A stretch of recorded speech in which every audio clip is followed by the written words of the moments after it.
Do you have any idea what their defense is going to be, given the fact that the judge is basically taking away their defense? Am I the only person in the world talking about attacking the timeline, attacking the timeline, attacking the timeline, attacking the timeline? Do you have any idea what their defense is going to be, given the fact that the judge is basically taking away their defense? Taking away their defense. Like, am I in crazy? Am I in crazy? Like, am I in crazy? Like, am I in crazy? Like, am I in crazy? Challenge the timeline of the murders. Talking about attacking the timeline.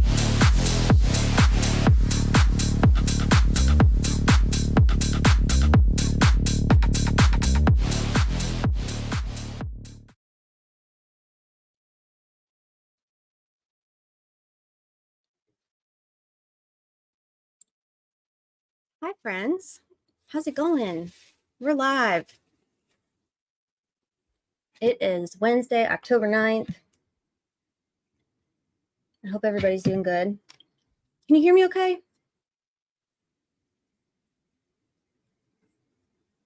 Who do we have here?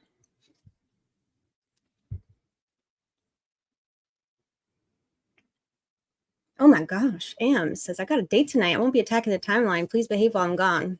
We will do our best, Ems. Sending you vibes. Vibes, vibes, vibes. What else? Who else we got? Hi, Jojo. Hammy. Hey, Hammy. Thomas, feeling ragged. Okay, well, we're happy you're here, Thomas. No pressure. Making a fresh cup of coffee. Be right back. Good evening, fabulous mods in chat. Looking forward to attacking the motherfucking timeline. That's right, Judy.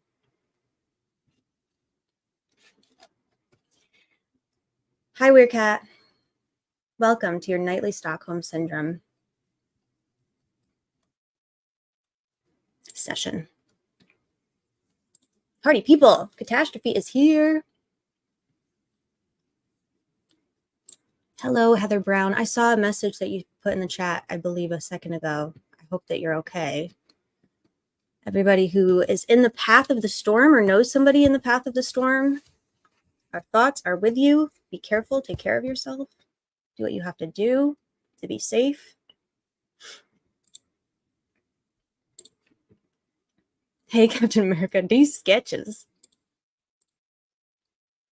I said 5 minutes. Did y'all like the intro? Oh my gosh, I thought it would be a raging success. I'm gonna play it again in a minute because it's really funny. Hey, Dean Johnson, welcome, welcome. Nice to see you. Judge Jessica is here. You are not a shadow person. You are in the light. Thomas feels like a shadow person. Our thoughts are with Thomas. I've been in hurricane Millie Street all day.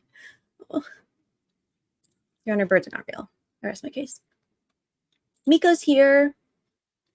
Miko is in the throes of finals or midterms or projects and working very hard. We're very happy to see me. Miko. Hi, woman doing a shadow ban. I love you. The equal and opposite reaction is both people. I know. Did anyone get to see any of... My phone is on 1%. Am I going to plug it in time? Oh my God. Is she going to make it? Is she going to make it? Okay. I did it. Did anyone catch Lawyer Lee? Any of her stream? I caught some of it. It was really good. I love her. She's fabulous. She is going to the trial, I believe. So if anybody will be there, perhaps you will see her.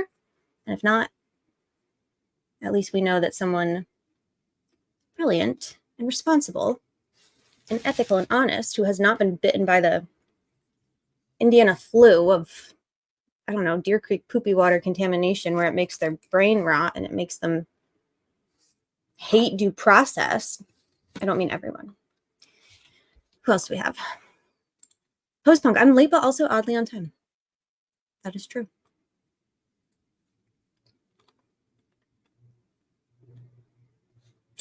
Mwadang. Mwadong.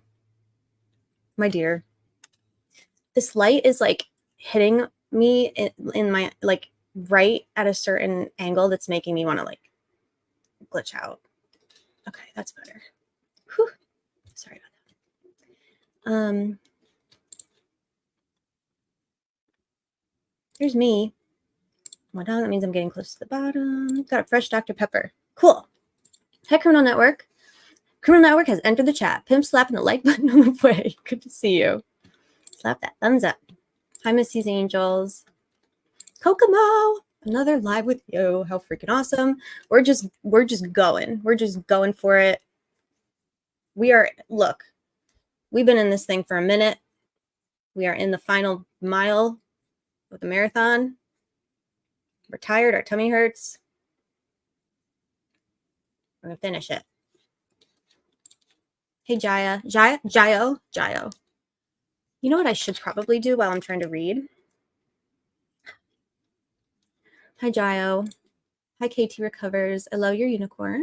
Oh, look at your puppy. One spot. I imagine one spot. Does he have a spot over his other eye too? Regina is back. I finally made a live. Nice to see you, Regina. Always good to see Chelsea, my dear. Boiler up 3. First time here for a live. Welcome.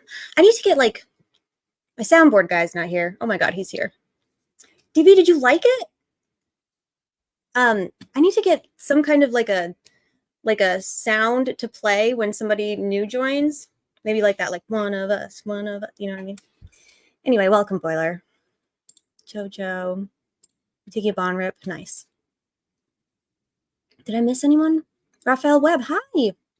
Sorry to ask, but I'm not from the US. Who decides the general public allocated seats for the trial? First come, first serve. Raphael, that is not a silly question. I am from the US, and I've never seen a trial be conducted like this in terms of public access. So it seems like in this case, Judge Gull will have the ultimate and total authoritarian authority to decide. Apparently, she has allocated a certain number of seats for the victim's family, for the defendant's family, for media, and then the public will have whatever remainder of the seats are there, and it will be first come, first serve, and there will be very few, I imagine, but yes, not a stupid question at all. Hey, Just James, just got home from work. Nice, I hope you had a good day. Next to the stand, call Milton. Yeah. Milton, get fucked.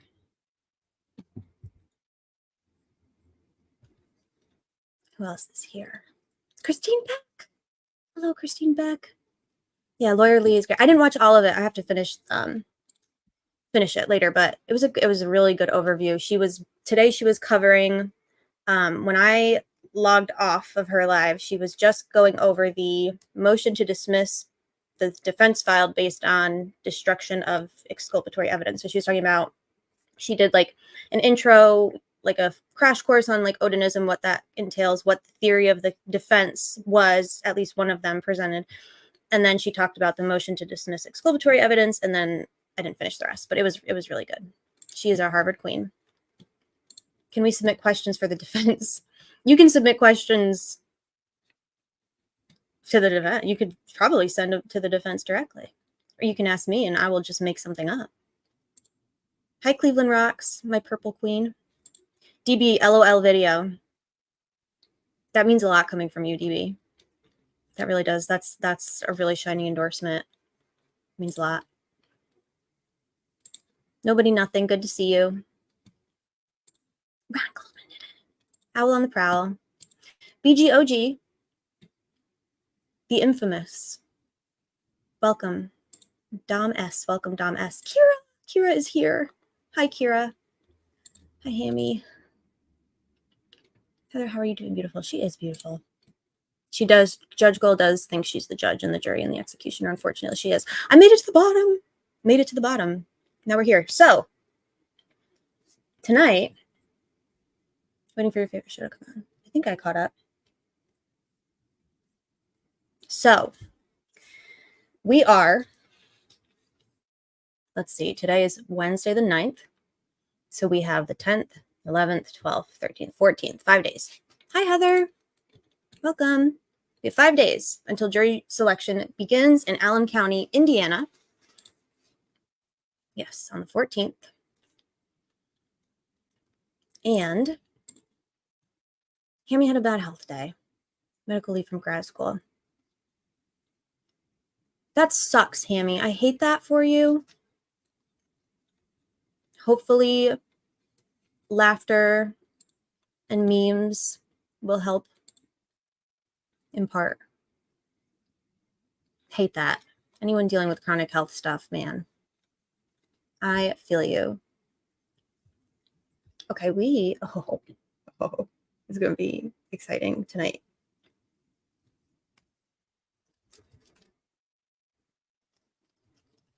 I think we might have a friend join us. We always have friends join us, but the judge is going to give me a gulcer. Oh my gosh, Bev, I am so sorry that I blocked you yesterday. And I think that you said something funny and I went to pin it and I accidentally blocked you. Welcome back. I'm glad that you've forgiven me. A gulcer, she says. The community helps. Courtney. Post-punk mama. Hi, Dr. NB. Welcome. I love when you can join us for lives. It's so good to see you.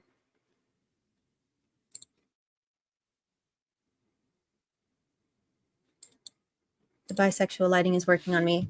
It is pretty bisexual today. Yesterday, I tried to do like a Halloween-y thing yesterday, but it just kind of, I don't know. I'm going to work on it. Speaking of Halloween, Courtney Yellow Jacket and I are going to be doing our Halloween spooky special. We were going to do it tomorrow, but we're going to wait a little bit because we want it to be really good. And yeah, so we're gonna probably postpone a few days, but if and when Courtney is able to hop on here, then we'll 10 to 15 minutes, we'll talk about it a little bit, but really excited. It's gonna be fun. When is the last time anybody in the chat dressed up as Halloween? Or second question, what is the favoriteest, coolest thing that you've ever dressed up as for Halloween? We all have an active goal, sir. Cool car video. I think I don't know, probably. It's like, it went viral. It's like a meme. It's this thing called a meme. I found it. I stumbled upon it today. Yeah, I think it's probably from the 70s or 80s. Hi, Joe Schmo. It's good to see you. Yeah, everybody in Florida, stay safe. You went as big. You were a cryptid? We have another cryptid in the chat, ladies and gentlemen. And non-binary friends. Dr. NB was Bigfoot. I am really interested to hear how you pulled that off. Judge Jessica's favorite costume was Two Wild and Crazy Guys. Say more. I want to hear more about that. Mary Tyler Moore, that's a good one. Post-punk mama says, I wear a giant cat head on Halloween. My kid is too old for dressing up, I guess.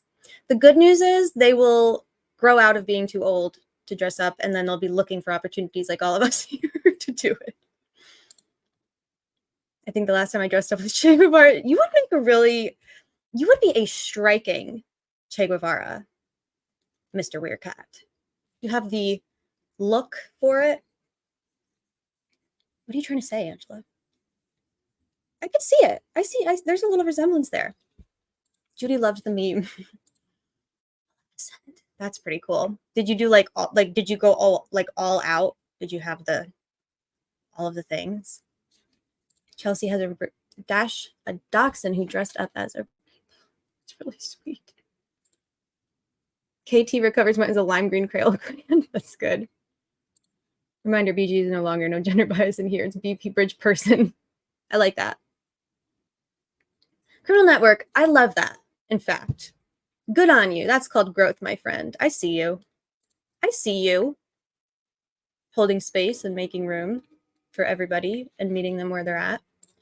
Hi, Digital. It's nice to see you. You were going to dress up as Slick Nick. Short of baby oil. Man, it would be fun. Oh my God. I just had a really evil, funny idea. Imagine if there was actually a trial that we could go to, but I mean, they're going to be in court on Halloween, right? What is it with this place in Halloween? I swear to God, they're so haunted and eerie and spooky there. Halloween is on a Thursday. Wouldn't it be funny if we all dress up as our favorite Delphi character? This is exactly what I was saying, Fiend. I was saying you would make a really good Che Guevara because of your olive brown complexion. It was a compliment, but Hammy is gonna beat around the bush, which is why we love her. Judge Jessica says I was very old school SNL. Steve Martin. Steve Martin is hilarious. Grew this year. Smaller one and her friend are blown up minions. Oh my god, I love that. Yeah, if you have a little person and you have an opportunity to dress them up as something like enormous, like I don't know, Mudong or pumpkin, or like I don't know, something round like a minion, you're really missing out if you don't take advantage of that. Last year I was a plague doctor. The plan to dress up again has been in action for 30 years. I never get around to it. Well, we'll talk about it. We have a couple ideas, but I am also saying you seem like a revolutionary, Fiend. And also perhaps you have asthma. Do you have asthma? Che Guevara, Ernesto Che Guevara had severe asthma. It almost killed him, in fact. Lara says my favorite was probably Russian Lady Waiting for a Cab. That's awesome. So specific. I love that. I missed. Oh, Miko says I went as a baseball player on Halloween 2019. My coworkers didn't tell me they were dressing as pirates. Ew. Oh, fuck them. Baseball player is cooler. Yeah, exactly. Thomas's favorite was when he was a kid. He went as Bugs Bunny with the plastic costume. Vintage. The vintage plastic costumes. That's awesome, Thomas Scott.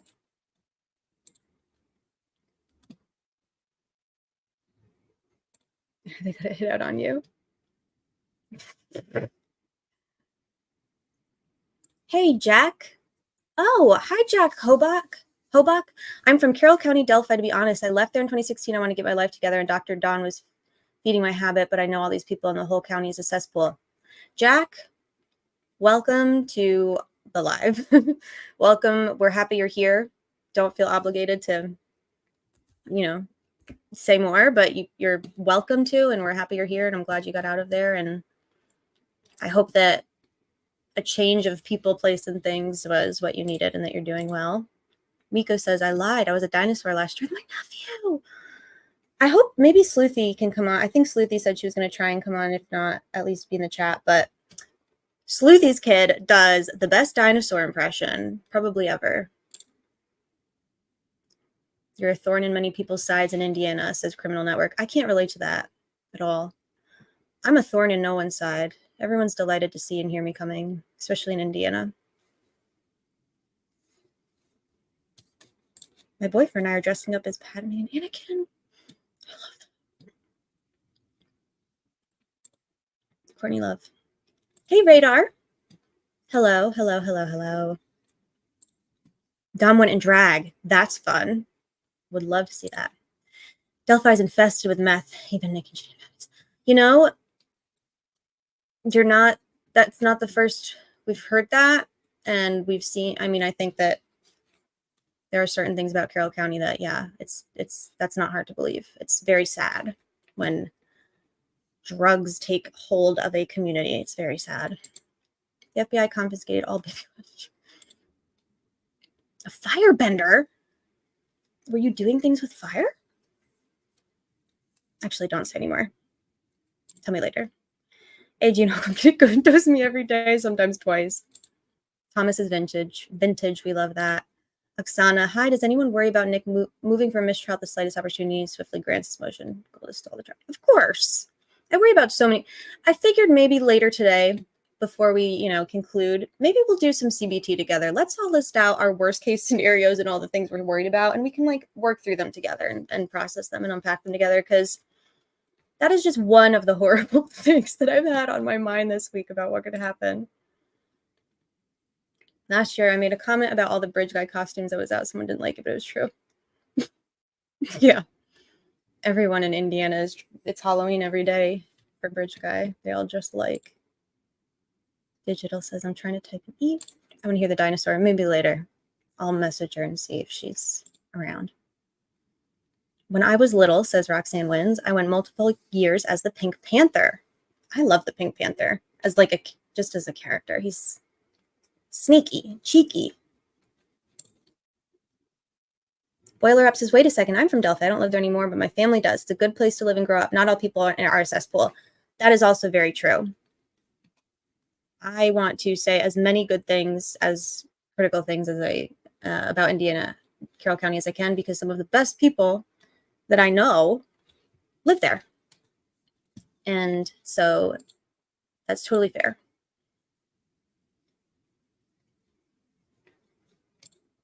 It was over 300 pounds of wig. Shaved my legs. You shaved your legs. Was that necessary, Dom? Or did you just really want to like get into character? Like really commit to the bit? Because I love that either way. Girls at the restaurant did your makeup. I'm as straight as an arrow. Well, yeah. That's awesome.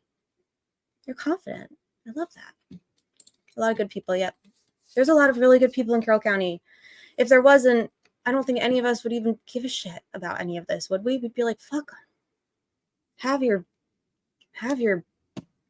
misery, but there's good people there that don't deserve the things that happen to them. If Nick moves for mistrial after the jury is impaneled, then there can't be a second trial. You're right, because then double jeopardy would attach, right? I believe that once it attaches, yeah, that would be. Oh wait, no. A mistrial, you can. Yeah, I'm wrong. Explain. I think maybe Ariad explained that to me because I'm confused now. A mistrial you can try again, right? Hung jury you can try again. But I thought that double jeopardy. Oh wait, no. Somebody help my brain. Somebody who knows more than I do. Probably Ariel. Yeah, you certainly sound like you do know more than I do.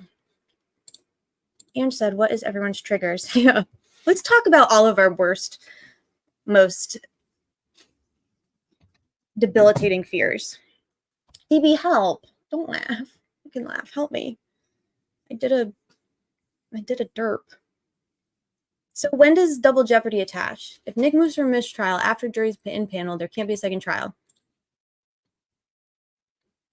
So why did it not attach in Karen Reed? Oh, because she was not. It wasn't a mistrial. It was a hung jury. Isn't that a mistrial? I'm gonna slow my roll for a second. My daughter and sister swear on ChatGPT, and now I'm hooked. When you type something out and type hand, and it even tells you how you're thinking. 2 thumbs up from me. Yeah, I've used it for some things before. My thing with it though is that like if I give myself an inch, I'm gonna take 1,000 miles. So I'm trying, and then I'll get dependent on it. So I was dressed up as Monica Lewinsky once, blue dress with toothpaste. Young and stupid. We've all been young and stupid. I like how DB drops in the. He comes and shows up in the chat. The one time ever. I'm just kidding. Not the one time ever, but at the moment, my moment of need, and drops a very helpful LOL. And then dips. Thank you, Girly Pop. That was very it was very on brand. Boiler, do you think there are witnesses? Oh wait, I missed another comment from Jack I wanted to read. Curious Luke says, I'm going to Halloween as Indiana Trial Rule 53.1. Which one is that, Luke? Jack says, I agree, 90% accessible. Yeah, back in the day, it was a nice town. Ange is not a last Avatar fan. What does that mean, Thien? No, don't tell me. My nephew does an incredible dinosaur. My personal skills realistic meowing. I feel like we should have a talent show sometime soon. Well, again. Let's do a talent show. Will the timeline be discussed in this live? ACV, am I boring you? Saying hello to our family here. I will try and speed it up a little bit. We are going to discuss the timeline, but we're also going to have Courtney Yellow Jacket is going to join us. So I'm giving her a moment to log on. But it's nice to see you. I feel like I haven't seen your screen name in a minute. Welcome. Double Jeopardy. I read Something recently about CBT not working for folks with PTSD. Yes, PTSD is a very, it can be difficult to treat for sure, for exactly the reasons that you said. Yeah. But there are really good treatments for it that work really well. But CBT is probably not like the best for it. Digital, too much to say. I don't know where to begin. We'd be better off email or phone. Love that. Making friends. DB is my triggers. We can start a support group, woman. Newest study shows that it doesn't help. Yeah. It's, I feel, well, we can talk about that another time. I want to send a postcard to every resident in Carroll County asking if they know they're paying $4.5 million for this trial.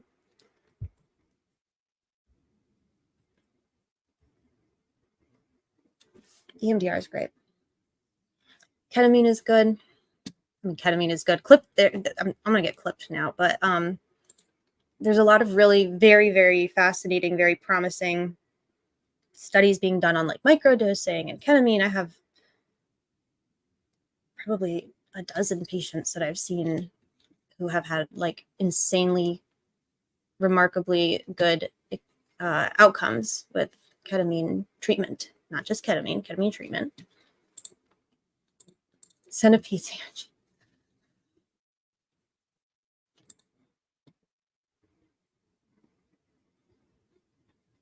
Alec Baldwin was a mistrial with prejudice, thus jury attaches. Thank you, Curious Luke. Mistrial is something during that affects the fairness of jury to evaluate.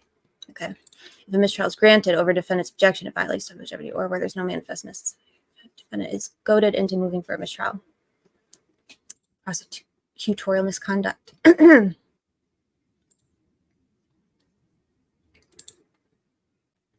not a lawyer, but it sounds like there's some really smart people in here.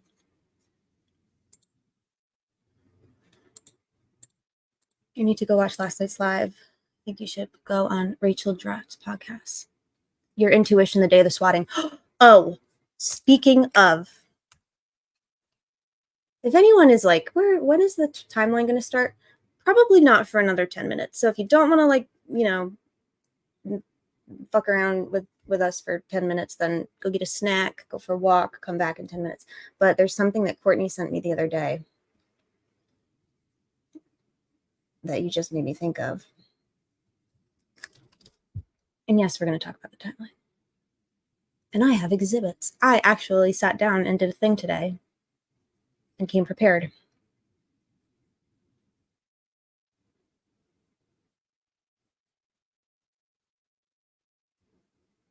Here it is.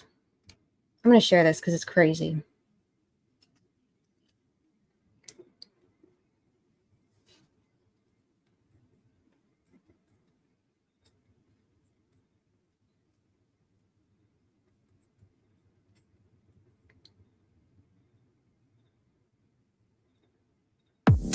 Oh, wrong thing. How do I remove this? I don't think I can. That's okay.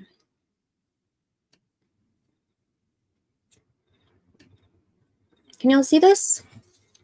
Oops. Can everyone see this? This is a private Discord message that is mine. It is my and Yellow's intellectual property. She didn't consent, but I'm sure she wouldn't mind. So I was swatted on 6/21 around 10 p.m.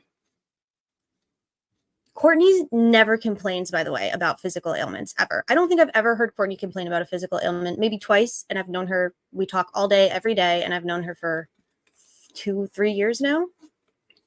And she was like, my tummy hurts. And I was like, no, what usually helps? She said, a nervous tummy, dread. She was feeling dread at 7:36. Isn't that spooky? 2 hours later, wait, no, she's Central Time. So this was 8:36 my time, an hour before one of the scariest moments of my entire life. Courtney's feeling dread. Isn't that spooky? Anyway, I just want to share that.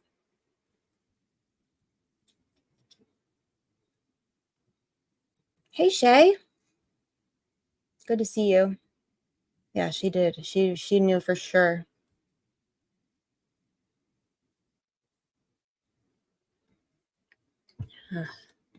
Anyway. So I'm going to pull up.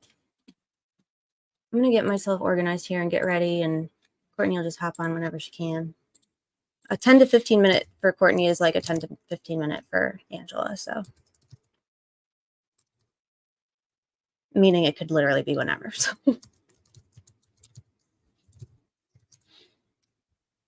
Yellow jacket, medium noted. Yeah.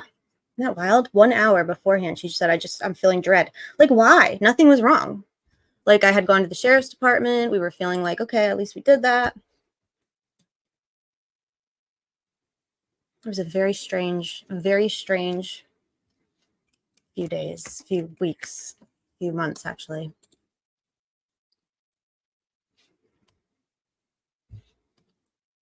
Check on your device. Are you trying to log into your device?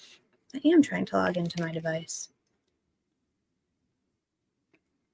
There's a shitload of cops out and around in Delphi tonight. They're thick.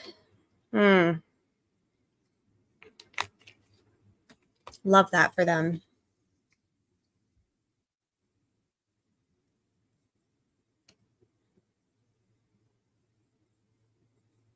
Okay, so pop quiz for people in the chat.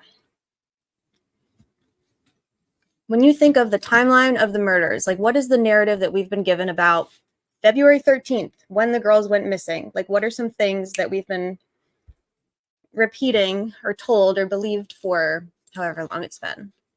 Like what comes to mind when you think of the day the girls went missing? I'll tell you what, banana pancakes is definitely one. Definitely think of pancakes. Pancakes. That's so interesting. That's really interesting. It was all over by 3:30. Judy says, I have something great to attack the timeline. Surely the defense will use on their own, so I'm not going to for the state to get answers for it. You trust your intuition, Judy, if you feel like, yeah. Dropped off at 1:30 is something else that we've heard. Sweatshirts dropped off around 1:30. I'm going to make so much money off of parking and traffic tickets. They won't even need the extra $2 million. Unseasonably warm. Light shining everywhere, right? It was lit up like a football field down the hill. Asshole. The immediate assumption that they had been abducted. Interesting, Shay. You're right. Well, the immediate assumption, it certainly among like family seemed panicked, but law enforcement, interestingly, not so much. They were like, they're probably at the late movie. That's what I think of. The late movie gets out. The late movie? Is it Depression era? Like, what are you talking about, the late movie? Different drop-off times. Kelsey making sure they had sweatshirts, giving Abby hers, saying, I love you. Sweatshirts. That's a good question. Do you think there's, just to kind of put this, shelf this to come back to, I like this question. Digital's asking for locals or people who know locals or used to be local or whatever. Do you think there's witnesses that we know nothing about and are locals scared to talk? Actually, this is going to come up when we do our timeline. Hey, AKR, welcome. It's really nice to see you. Glad you're here. Unusually warm day and sweatshirts, 100%.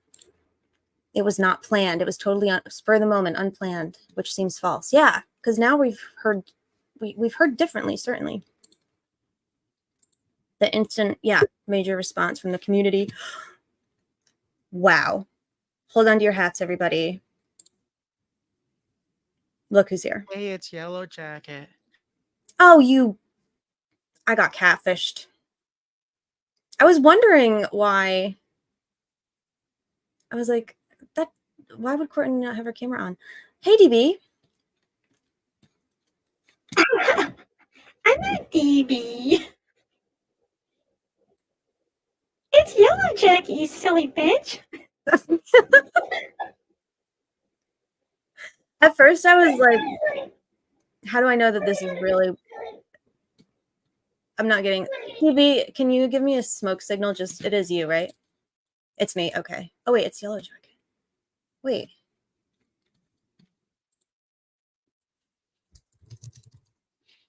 It's TB. Okay. Back to what I was doing.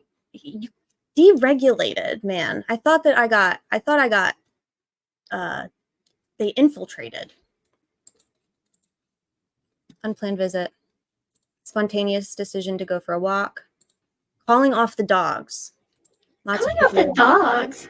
Mm-hmm. They called off the dogs. Heathen music and car ride. Yeah, the song that they were listening to on the way. I didn't know about the abductions of Sammy. Hoover harvested a video of Kelsey alone. Mm-hmm. And that fact, we'll call it a fact, that piece of information we didn't know for years, right? We didn't even know. They told us forever that there is no video. There's no video. Isn't that unfortunate? Heather Brown says, I think the spot that the girls were dropped off is the key. I agree with you, in part.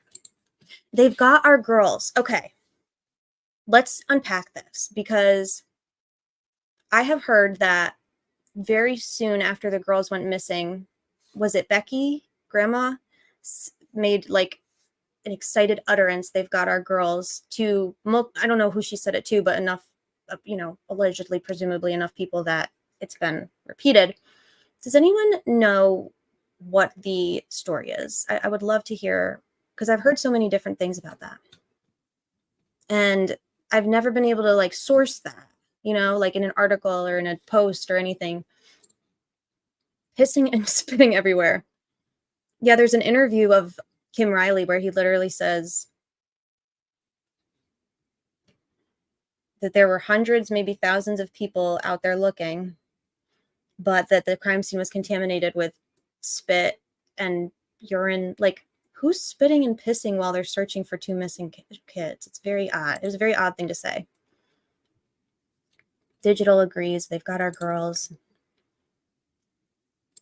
Texting with Carrie in the morning. Yep. Libby was texting with her mom in the morning. Another question for the chat. What?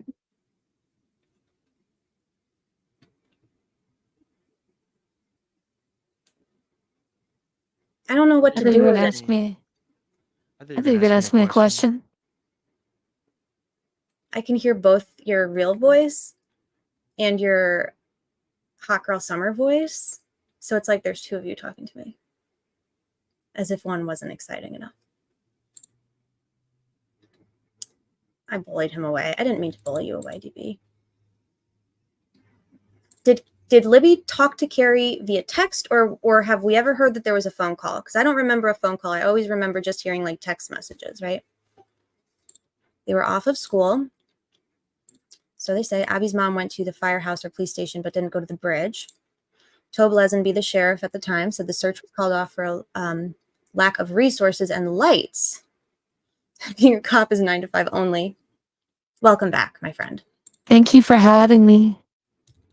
Oh my God, that fucking voice. You're very welcome. Unseasonably warm. You like my voice? I hate it, but I am happy that you're here, so I will accept you as you are. Very well. Pushing the FBI out. Hey everyone, sorry I'm late. Hi Tammy, welcome. You don't have to be sorry. Panicked right away. Kelsey said she saw 10 to 15 other kids when she dropped the girls off. Okay, I'm going to go a little faster because unseasonably warm, presence of mind, lit up like a football field merch. Yeah.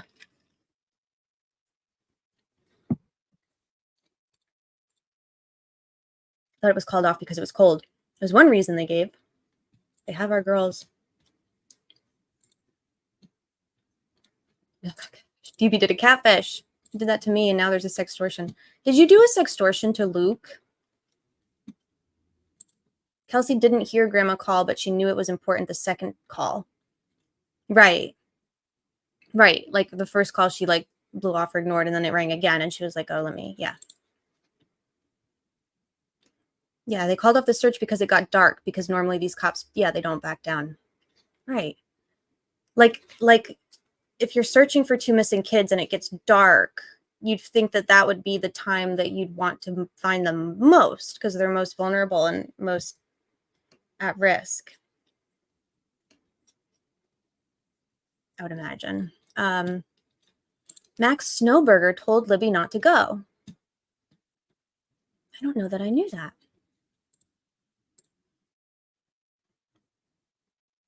No one saw the girls on the trail. This is also something that we've heard. And even in the PCA, at no point in the PCA does anyone say outright that they, well, the PCA is just Tony Liggett bending history, bending facts. But I don't think that there's even the suggestion that any of the witnesses could definitively say they saw the girls. No, she's perfect. Well, of course she does. We all have one, but right? We all have one. DB did a scare into Ange. Yeah, he did that. He does that probably 1 to 12 times alive, usually. So he's single white female in yellow jacket. Abby stopped at home to get art supplies. Oh, before the sleepover, like before on the probably like on the 12th. They weren't meeting anyone, says JoJo. Just when we start to get down to the timeline, the clown show starts. Oh, the DB clown show? Yeah, but he's our clown, ACV. You can always hit the replay. Drones. Oh, Courtney and I were talking about drones earlier today. Trying to determine if there's any definitive record or like what do we know for sure about drones? The media was there very soon after they went missing. This is helpful. Sleuthy's here. Hi, Sleuthy. You have the link to join in Twitter DM if you want to, or you can just chat. Did someone else get swatted? No, not that I know of. Yeah, Kelsey has stated over the years that she was doing multiple activities like lunch with Brianna, washing Chase's car. I remember hearing both of those things. Who would be they? Yeah, they've got our girls, right? Who's they? Same with Robert Ives. Barb changed the changed the downhill, correct? Say more, Kat. I want to know why Elvis feels that Abby was a troublemaker. Where'd he get that from? I don't know. Seriously, how did they go home to get some sleep at the most critical time? Yeah, I don't know if they did or not, or if they just went home. You'd have to ask Becky. She drove 2 different ways they would have walked. She said it on TV. True Crime Design has the clip. Okay, I will reach out to True Crime Design. Miko says, I remember hearing they were sneaking off to see boys, but I don't know. Why were people peeing at the trails if hundreds of other people were there? Right. Why are we peeing and spitting? Like, she said she called Mike and said they've got our girls. No one can find the video. This case sites of info and article. Yeah, so many articles and archive, like they just disappear. Kelsey was charging her phone at her boyfriend's house and didn't answer the first time. No stomach contents were examined. I don't know if we know that for sure. Now, of course, somebody that we used to know will tell you that that's a fact, but that's not come from me or Yellow Jacket ever. How Becky found out the girls were found. I thought perks involved not having it. Are you getting commercials? I thought I disabled them. 4 girls turned into 3 girls, and nobody says there were 2 sets of girls. Digital. The state would like you to believe that there was not. DB, Hammy just canceled you. Did you do a kidnap of Yellow Jacket or something? I know you're doing an impersonate, but did you do a kidnap?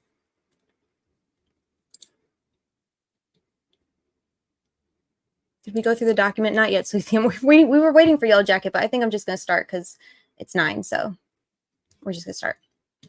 So now I asked everybody to share things that they think of off the top of their head when they hear about, like, when we talk about the 13th of February when the girls went missing. Yes. This, to me, feels important. Ron set up an alibi. Derek was in Lafayette. Okay, I see what you mean, Kat. If she did, I mean, it wouldn't surprise me. I've not heard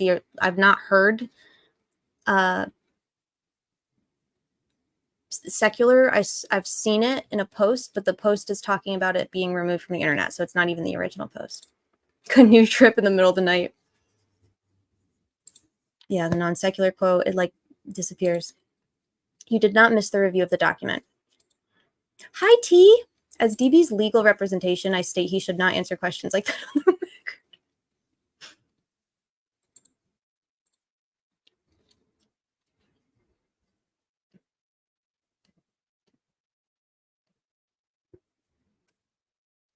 All right, let's get into it, y'all.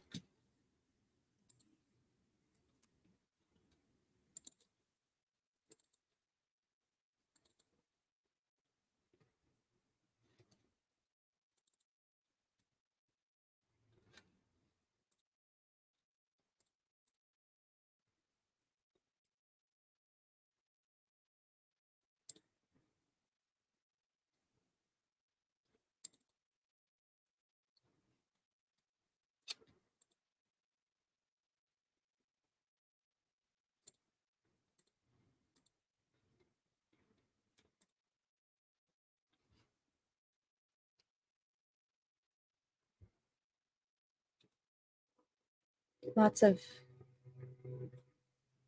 sets of girls. Yeah, you're right, Digital.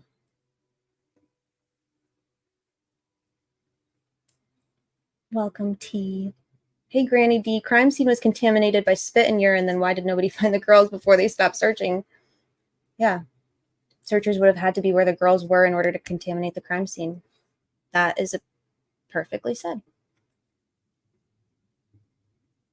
Chief Mullins was at the Monon High Bridge. The dog was never coming to begin with, I don't believe. Yeah.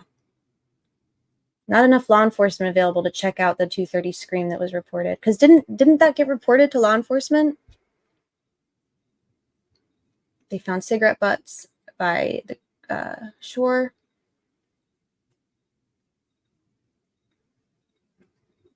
The Gatorade bottle.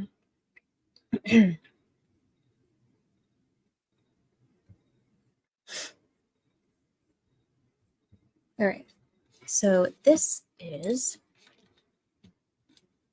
she went to work. I think she got to work before she was alerted to them being missing, but I could be wrong about that. So one of the things I wanted to, well, let me just, instead of saying,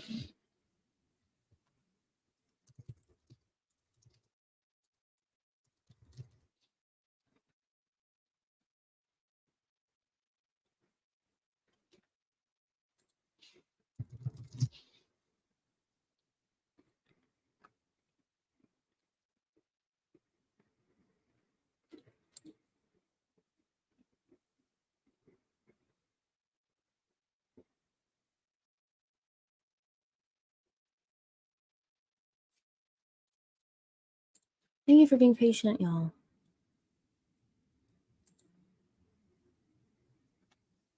Okay.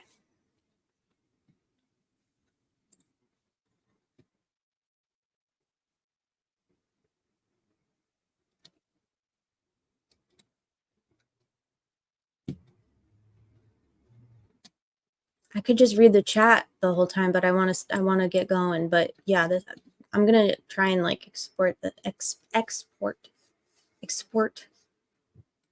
chat afterwards and put all our stuff together. So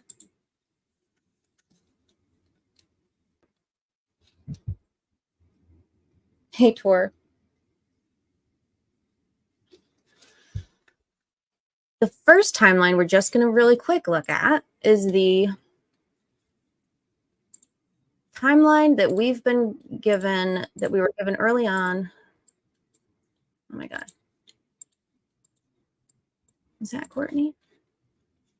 Oh my God. Ready? I'm about to put you on, Mama. Hi, look at her. Hello. Hello, beautiful. How are you doing? Good. How's it going? Good. There's two of you. As you can see, DB did an impersonation. Oh, what was he saying? I missed it. Not much. He used that voice that you love, though. That really high pitched, like that really high pitched voice that you just adore. Yeah. Yeah. Love it. Did he cuss a lot? He didn't cuss. He hasn't. He's just been sitting here silently watching me struggle through all of the buttons I'm trying to click. Yeah. I'm glad you're here. Yeah. Everybody drop a 1 in the chat if Yellow Jacket is the hottest thing you've ever seen in your life. Oh, y'all go on. Oh no. Go on. No, I'm kidding. Y'all are so Okay. So here's where we left off. And I've been dilly-dallying. I haven't listened to anything. I don't even know where you started. Good. Perfect. Because it was just us hanging out. So the first thing I want to do is look at the timeline that the media and law enforcement put out, this article that is like referenced a lot. And then we're going to go through the timeline. And if you have a better timeline to use, let me know. But we're just going to keep it simple. So, you know what? The problem is we have the narrative timeline. We have what we know from the media and law enforcement. And it's worthless to me, honestly. It is worthless. And I think that's what we're going to find. Because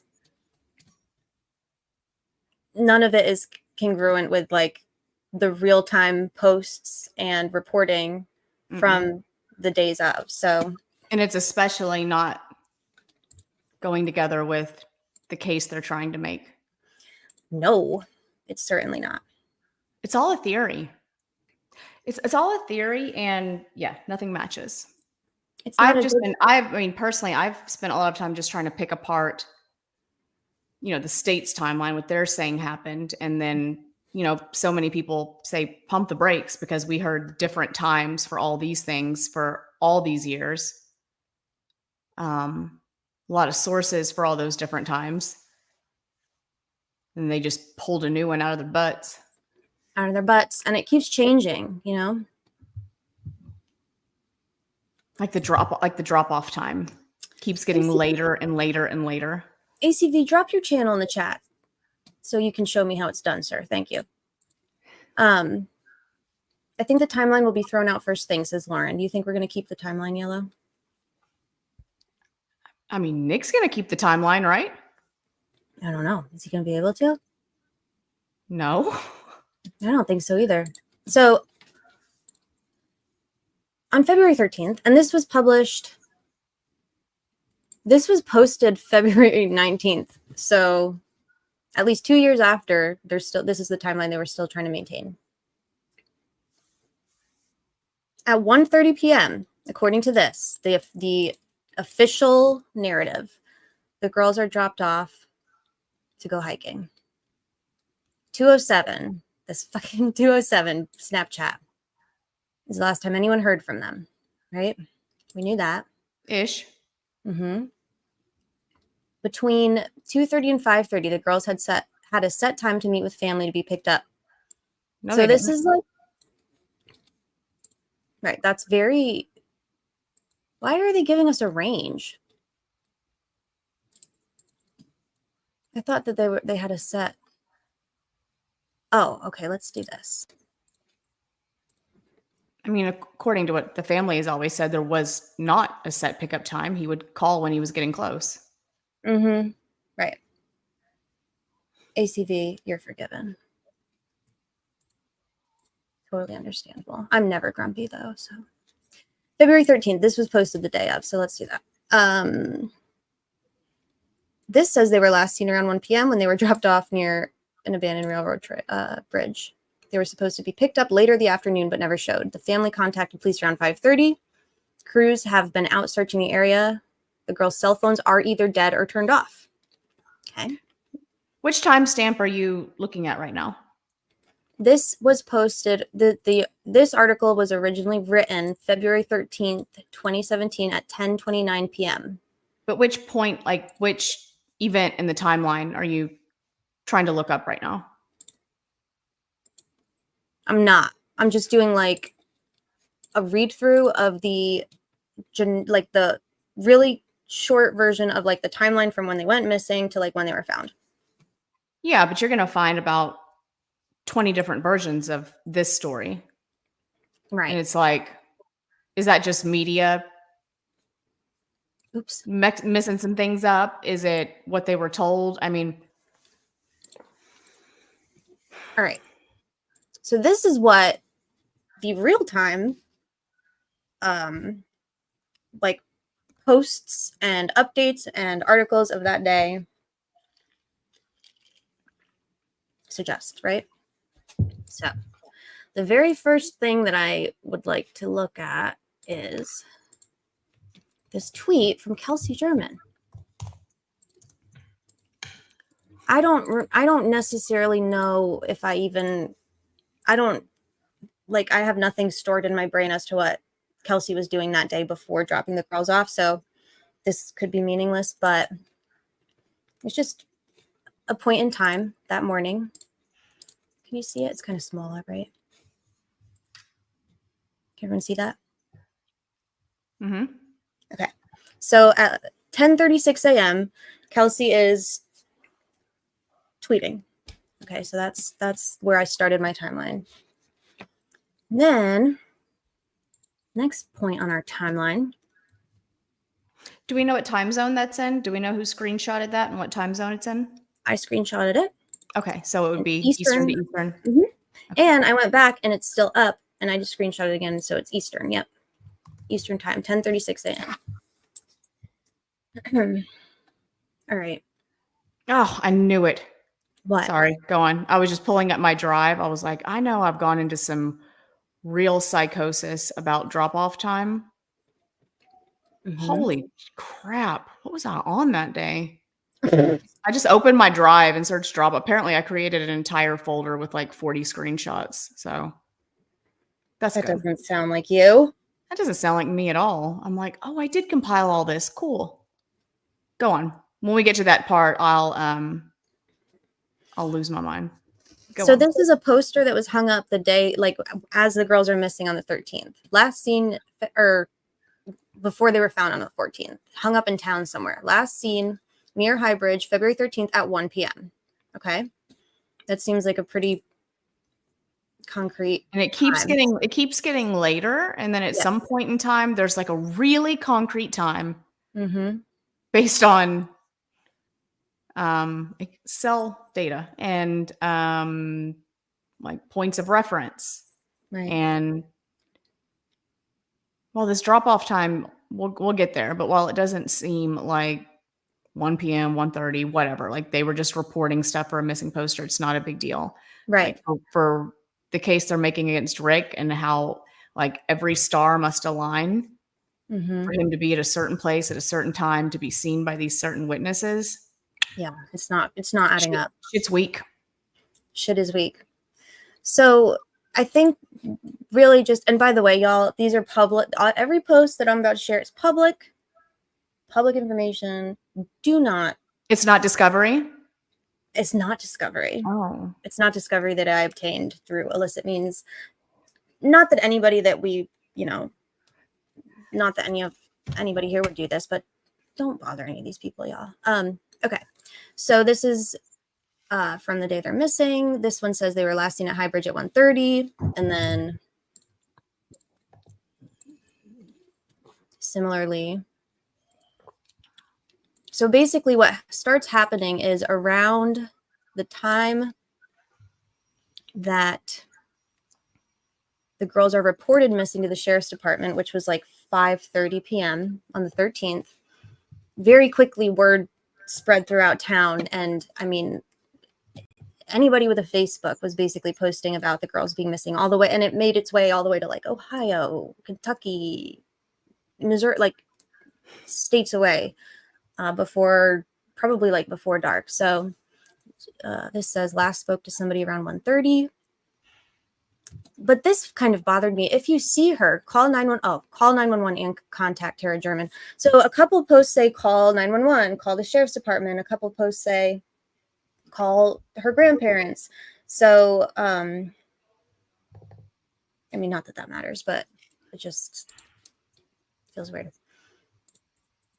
The girls are officially reported missing at 5:30 p.m.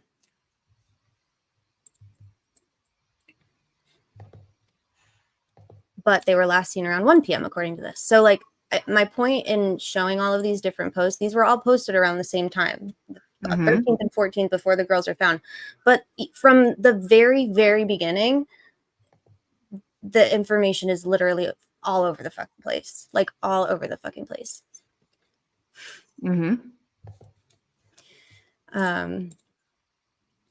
It says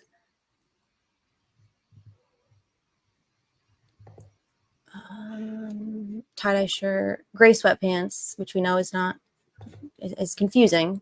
I don't know if we'll ever get an answer about that. Okay. With black lettering. It was real specific. It's very specific. Now, I'm not going to go down that rabbit hole because we'll be here forever, but did she change her clothes? I don't know. So family out of town starts posting around evening time. Hey, DB. Hey, how's it going, guys? Pretty good. It's so good to see you and hear you. Hey, it's good to be seen. Yeah. Oh. You two look lovely. You look lovely too. Is that your Halloween costume? No, I thought I was I thought someone said they sent me an invite for the clown show, so I just Welcome to the clown show. Stupid.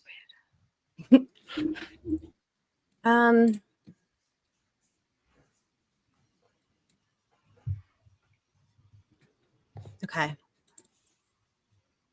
Just bear with me. I'm gonna get there.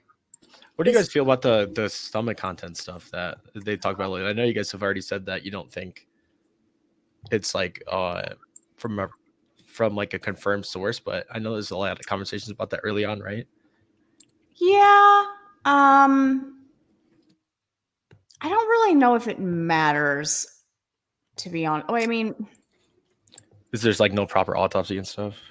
Well, no, I think the autopsy was proper. I'm just talking about, I mean, the only thing we know that we've heard that they've eaten is banana pancakes around, whatever time, 11 or so. They woke up around 10 or 10:30. So say 11. I'm just not sure if that would still even be in your, assuming they didn't eat anything else before going to the bridge. I don't know if that would even still show up if you were deceased by 3:30 p.m. Yeah, and I think there's some substances that break down faster in the stomach, and I'm not sure where pancakes falls on that, but just in the top of my head, it feels like it would break down a lot faster than that's kind of how I feel too. So I don't know. I mean, I'm sure whenever Dr. Kaur comes up to testify, I'm sure they'll go into that, but I'm not like throwing up any big red flags about it right now.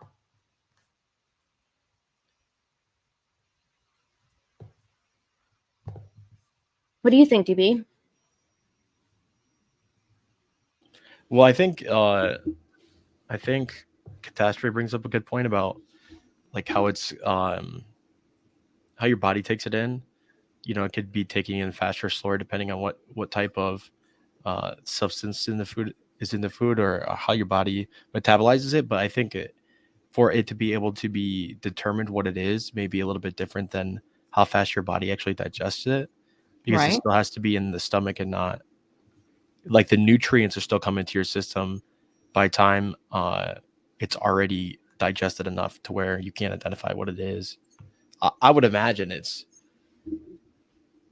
yeah. I'll have to chat GPT it later,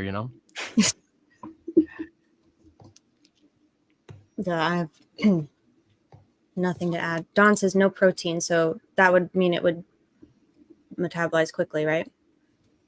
You would think. But yeah, I guess the more I think about it, like the more I realize I don't know. And I'm just using like bro science in my head. And I don't even like doing that. And I just got into that trap.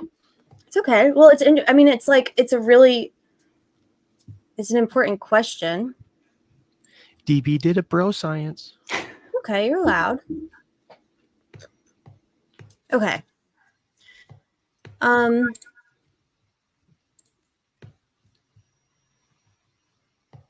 This is interesting. So at 7:57 p.m., the Carroll County, the Indiana Scanner page, Facebook page, they had put up a post. And so like community, town locals were tagging, family and friends to like alert them to the girls being missing. Mhm. This, is this somebody that's related to DP? Probably, right? Who? Danielle? No, not that. Yes. What DB? I was saying not that DP. Oh. Wasn't there some question about whether DP was there that day? Daniel Pearson? We can say names. What are they going to You know, I think he was. Yeah. I don't even want to go down that path because it's like, talk about somebody who got drugged through the mud for a long time. Right, for sure. But I mean, we've never heard from him in this case. I think, based on some stuff you had heard a long time ago, plus what we saw in that like little like leaked portion of the discover, like the index file that, from the defense, like back in December, right after they got on the case, where it said Daniel Pearson, parentheses, Dan McCain or Dave McCain, whichever one it was. And plus your source that said, no, he saw McCain. He didn't see Bridge Guy. I'm feeling pretty good that Daniel Pearson probably did go to the cops, did talk to him, described a dude. Yeah. It's interesting they put the original sketch in that funny little hat like McCain always wears. Right. That is kind of weird. But I think at some point in time they figured out that he saw McCain, not Bridge Guy. For the people that are digital satellite experts that went to Harvard but haven't been here that long, can you explain who DP is? Yeah, as Daniel Pearson, he was, I think around 20 years old or so at the time of the murders, maybe 19. Young? Yeah, he was young. That sucks for him. He could have, he probably bared a little bit of resemblance to the second sketch, which is when things kind of like heated up with thinking he was a suspect. He had talked to some people on social media in the early days, and he was there. He was saying he was there at the bridge, kind of right around the times that Cheyenne should have also been there. They weren't together, but they probably crossed paths. So around 2:30 to 3:30ish o'clock, he should have been. He said he was sitting on the first platform, and he texted his mom at a certain time. And that was kind of his frame of reference for what time he was there. But he wasn't the only one there. And then it was all suspicious. Who was he with? Was he with his wife? Was he with his girlfriend? Was he with this girl he's cheating on? And like people just ran wild with picking apart this guy's personal life. But he might have been the young guy sketch. I don't know. Somebody is. It's not Richard Allen. I don't know who the hell that guy is. Like, I don't know who the young guy sketch is. I don't know who the old guy sketch is. I know for sure the young guy sketch is not Richard Allen. So Betsy Blair saw a young dude standing on platform 1 at a little before 2:00, probably. Yeah, and I just definitely was not Richard Allen. So good luck with all that. Right. What are you saying, DB? I just don't see how either of the sketches could even be relevant at all, because no matter how you describe their facial features, you would describe his as extremely short. Very short. Yeah, I believe that. Okay, so this is And the teenage witness said the guy she saw. Okay, she was 5'6". First of all, she was 5'6" in 2017. Mhm. She said the guy she saw, she came up to about his shoulders. Yeah, it doesn't make any sense for Rick Allen. Yeah, math it out. All right, I'm gonna math it out. Math it out.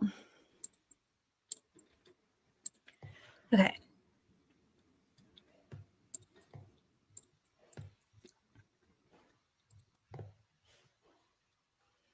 So What do you think? What's that over the counter drug you take when you have the flu, just Camel? so that what happens in this comment doesn't happen? Purple drink? I don't know. NyQuil? Pepto, Imodium? Imodium. Yeah. This dude's gonna be stocked up on Imodium for the fucking trial. Nick McClellan, he's gonna have to be, yeah. Yeah. Mm-hmm. He's gonna get an Lee, injection. I'm about to put something in the chat. I think it's my best stuff for the drop-off time. Yes, Okay. ma'am. I'm All gonna right, put it let me in the run chat. through this You quick, can y'all. figure out how to upload it. Yeah. Put it in if you want me to upload it or DB upload it, probably put it in Discord because I can't copy and paste from Yeah, I Stream. just did. I put it Okay. in the cord. Thank you, ma'am. It's good. It's some good stuff. And I'm interested to hear what people think, like what difference it makes. Oh, All I right. see. There's a gentleman in here that I just had a little bit of a discussion with today that he didn't like. Oh, Gray, you. Oh, that's not what I put in there. What is that? Is that just something else you had? What? Did y'all Oh find no, it? I'm pulling it up right now, Court. She's still going. Oh, you're gonna okay. I don't Go ahead. know how this works. I just want to run through this quick. I swear I'll go fast, but Go for it. so the theme that I kind of came away with today was that this was just mass chaos from the beginning, as it has been for 7 years. It was just like total chaos. And there was this discrepancy between people who were in a blind, utter panic, which is like normal, especially as like a parent or guardian or whatever. But then this like super tepid, fucking sedated almost response from law enforcement, particularly from Sheriff Tobin. And he's kind of like, he like has dodged a lot of my criticism over the past few years. I think he's a dope, but going through all of this today and like revisiting a lot of like the real-time statements, I started to get like what the fuck is wrong with this guy? Like, you're the sheriff, you're supposed to overreact when kids are missing, and every bad decision they made, like every failure of law enforcement to do the thing they should have done, like calling off the search. Okay, he could have overruled that. He could have vetoed that. He could have said, no, we're not going to call off the search. Calling off the dogs, he could have said, no, we still want that. Like, he made every bad decision that was made falls on him at the end of the day because he was in charge. So that's just like one point I wanted to make. And then the other point was you had community locals pretty immediately, like on one hand, we're saying, where's the fucking Amber Alert? Like, where the fuck is the Amber Alert? Because there was a girl in Gary, Indiana that went missing that day, and they got an Amber Alert for her earlier in the day. And that comes up a lot too in the discussions on Facebook when the girls were missing. Like, why did we get an Amber? What was that? Missing on the same day. Yeah. But she had killed her mom, I think. Well, yeah. I don't know if that was known at the time, but that makes a lot of sense. Just leave that out, huh, Ange? Right. Well, but I think they found her mother murdered and she was missing. Yeah. Yeah, it was really it was more of a bolo than a Amber Alert, but they issued an Amber Alert because I don't think they knew what happened at the time. Sure. But my point in saying that is that nobody knew that at the time. They just knew that they got an Amber Alert for one child and not for the other. And Gina, I'm glad you asked that question because that's a really common question. And the short answer is no, but we're going to talk about it. So we've got the Carroll County Scanner page. I don't know who runs this page. I don't know if it's the law enforcement affiliated, but they're like pretty constantly the 13th in the evening, like spiking down rumors and trying to quell, outrage. So someone's like, why is there no Amber Alert? What do you mean it doesn't meet the criteria? 2 girls are missing. What more criteria is necessary? And the scanner page says, if they're not in harm, they don't meet the criteria. As of right now, they're just missing. As if there's a difference between missing and in danger, but that's okay. So this post, kind of, I don't know if I want to, Richard Allen is between 5'4" and 5'5". Thomas, somebody's asking. His driver's license says 5'4". The jail he's at measured him at 5'5". Small. So we were talking about drones earlier, Court. This is another comment on the scanner page from that night. This is from 9:36 p.m. on the 13th. This gentleman says, their phones are dead. Not sure how tracking phones work. There's 70 plus cops and firefighters, dogs, and drones out searching. Then somebody, rightfully so, was like, I'm not trying to be rude, but how the fuck do you know this? He said, I've just heard that from people that tried calling them. I can't find the comment, whatever. They're trying to track the phones now. So this person, whoever it is, seems to have a lot of info. But if what he's saying is true, or if he had heard that, then yeah, that seems to suggest that pretty quickly that night they started like really intensifying the search. I don't know if the drones were actually brought in. We don't seem to have an answer on that. But even though the law enforcement search, the official search was called off at 11:31 p.m. They were last heard from on. So before the conclusion of the 13th, they already knew about like the Snapchat time. So this Snapchat 2 o'clock Snapchat narrative is already like out almost immediately. There's a ton of search crews out there looking for her at 11:30 p.m. Okay.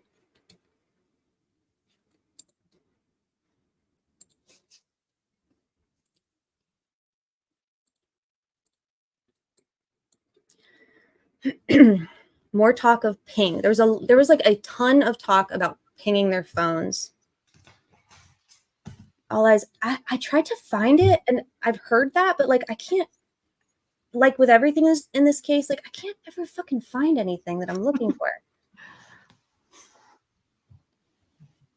So I don't know if somebody has an interview of the guy with the drone. Yeah, no, I went on a drone mission earlier. It's in our Reddit chat. Right. There's a lot of comments about drones, but nothing official. Yeah. So like, I don't know. But here they're talking about pings, blah, blah. So it's still like, it's not quite midnight. All right. So now we're at the 14th, right? This was posted at 12:42 a.m. The girls are missing.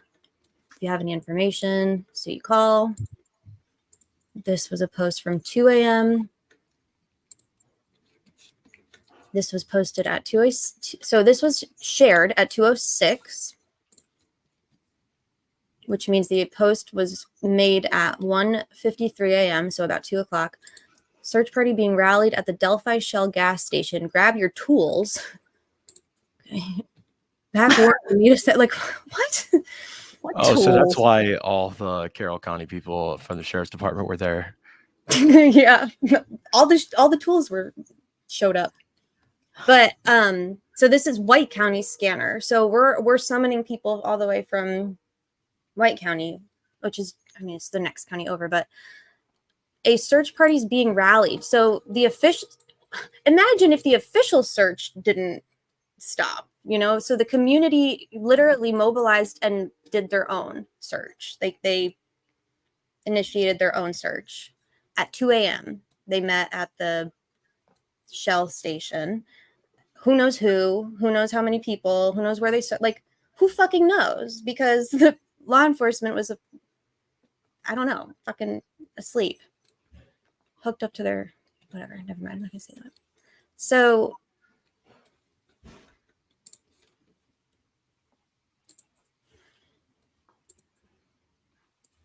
This is where I start to like. Naomi Rusham with WTHR posted at 2:53 a.m. Why no Amber Alert? Read this post from the Carroll County, and I can't find this original post anymore on the Sheriff's Department page. If it's there, I couldn't find it, but based on information learned from friends and family members, the police do not suspect foul play and have no information to believe the girls are in any kind of danger other than being exposed to outside elements. Sheriff's investigators did look into having an Amber. Basically, yeah, go ahead. Based on everything they're saying, it's kind of what we were talking about this morning. They believed they were still out in that area. And before you and I went there for ourselves and saw it, I had this vision in my mind that it was, like the wilderness, that it was this hundreds of acres of expansive woods that you would go walking through. And it's not. It's just not. And I feel like it's one of the most important reasons the jury, I hope they get to go out there and see it. Like, it hasn't changed that much. It looks exactly like all the pictures I saw. I know some of the, the CPS building might be a little different, and, the bridge obviously looks different, but the landscape is the same. And it was so surprising when you're out there that, as you're walking along the trail from Freedom Bridge, you're right by the road. You can see the houses, you can see the road. It's just like this little embankment. I could throw a rock and hit the road where cars are going to be driving by. It's not that bad. And you veer off that way and you just walk up to the road. You veer off left, you walk up to the road. You veer off to the right, you go in the creek. There's not woods you can get lost in until right before you get to the bridge. And even when you get to the bridge and you take that little footpath that eventually leads you around to the ravine and the crime scene, nobody's getting lost out there. It's not like this massive hike. It's a 5-minute walk to get from that footpath, like up to a clearing up by Ron's or something, like 5-10 minutes max. You're not getting lost out there. You just walk in a straight line and then you find the road again. Right. They're acting like it's this like vast wilderness. This is right? not the wilderness. No, Yeah. It's not. Nobody Nothing, who is local-ish. I think you had mentioned that before. I hope I'm not like doxing you, but says, I never understood about the drones. Clinton County has 4 top-of-the-line ones, and they always buddy up and work together. They had no problem using them at my house for their stalking. Right. Yeah, I have a feeling that they did use drones and likely didn't find them, which is not... Just like the searchers did not find them. Just right. like... Yeah. And this is weird. Tools. Bring your tools. What kind of tools? Like an electric saw? What kind of tools are we bringing out to the area? Hey. That's been motion eliminated. No talk about that. Oh, right. Sorry. I thought I shared something. I was like, what did I do? So yeah, woman says, so they didn't stop looking. Well, the official organized search concluded, and then the community just went out there on their own. Like, not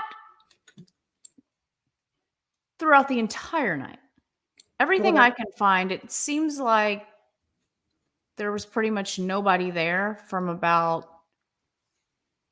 3:30, 4 a.m. on, which is really perfect timing for the phone to suddenly reconnect to the tower at 4:33 a.m.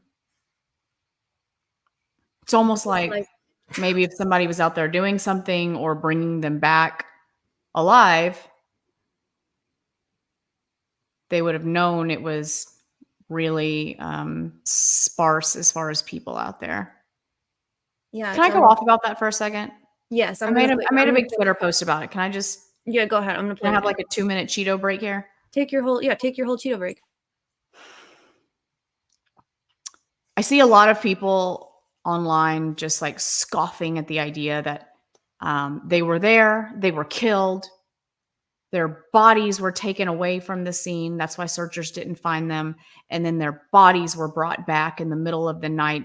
And it's absurd. And it is absurd. I don't think that happened. I can't, like, it is absurd to think something like that happened. Nobody is bringing two bodies back, you know, down this steep hill in the middle of the night, you know, by Ron's house at 4:30 in the morning, you know, carrying two grown girls. That is absurd. I'm not suggesting that happened. The defense has never suggested that happened. All the defense did was point out that somebody was at the crime scene around 4:33 a.m. because their phone was accessed and powered on. And also, that phone was powered off or not there from this time to this time. And also, searchers didn't find anybody, and they should have. All Nick has got is Cicero saying the sticks served as concealment, which is crazy. All three, he said in the same breath, he says the sticks were there for concealment, and they covered about 3 to 5% of their bodies. So whatever, dude. Anyways, what I am suggesting, what I'm considering, because I have to do a lot of mental gymnastics to explain why their bodies were laying there like they were found on the 14th since 3:30 in the afternoon on the 13th. I have to do the most insane mental gymnastics I've ever done in my entire life to justify that. And I've been doing this since before there was even an arrest. This is not an awakening I've had because the defense made me think of things, and the defense tricked me, and the defense, gaslit me or something into believing something. Like, these are questions that, you know, for a fact, I have been banging the drum about. You remember my bowl fixations? Like, there's no goddamn bowl. I mean, I've been doing this since before there was an arrest, that it doesn't make sense that nobody saw them there the night before or the day before. Anyways, the defense has never suggested deceased bodies were brought back either. What I am suggesting could be possible, if you just like stretch your imagination a little bit further, is they weren't killed by 3:30 in the afternoon, that they were removed from that area after the bridge video, sometime after the bridge video, sometime by 2:30 p.m. when there was no more movement logged on her phone. They were alive for a long time. God knows where, somewhere close, somewhere far. I don't know. They were brought back to where they went missing from in the dead of night around 4 a.m., marched down the hill, and killed around 4 a.m., where they were found the next day. Clothes were staged in the creek for people to find, like a beacon. That phone was powered on, accessed, whatever they did to it. It was tucked under a shoe underneath Abby. We do know for sure that it seems like Libby was definitely killed there. The blood evidence does seem to indicate she was not killed anywhere else. Abby, I'm 50-50 on still. But by all means, it does appear that Libby was killed there. I just don't think it was at 2:30, 3:30 in the afternoon on the 13th. I think it was in the dead of night when somebody knew almost all the searchers. People were like, that's crazy. You're going to kill them while there's searchers out there? Okay, great. Call me crazy. You know what's crazier than that? Killing them in broad daylight at 3:30 in the afternoon, 50 feet from the bank of the creek, when there's absolutely a shit ton of people out there. That's crazy. So killing them there at 4 o'clock in the morning, like, cannot possibly be crazier than killing them there in broad daylight with people and homeowners out and about. All right, ran over. That's it.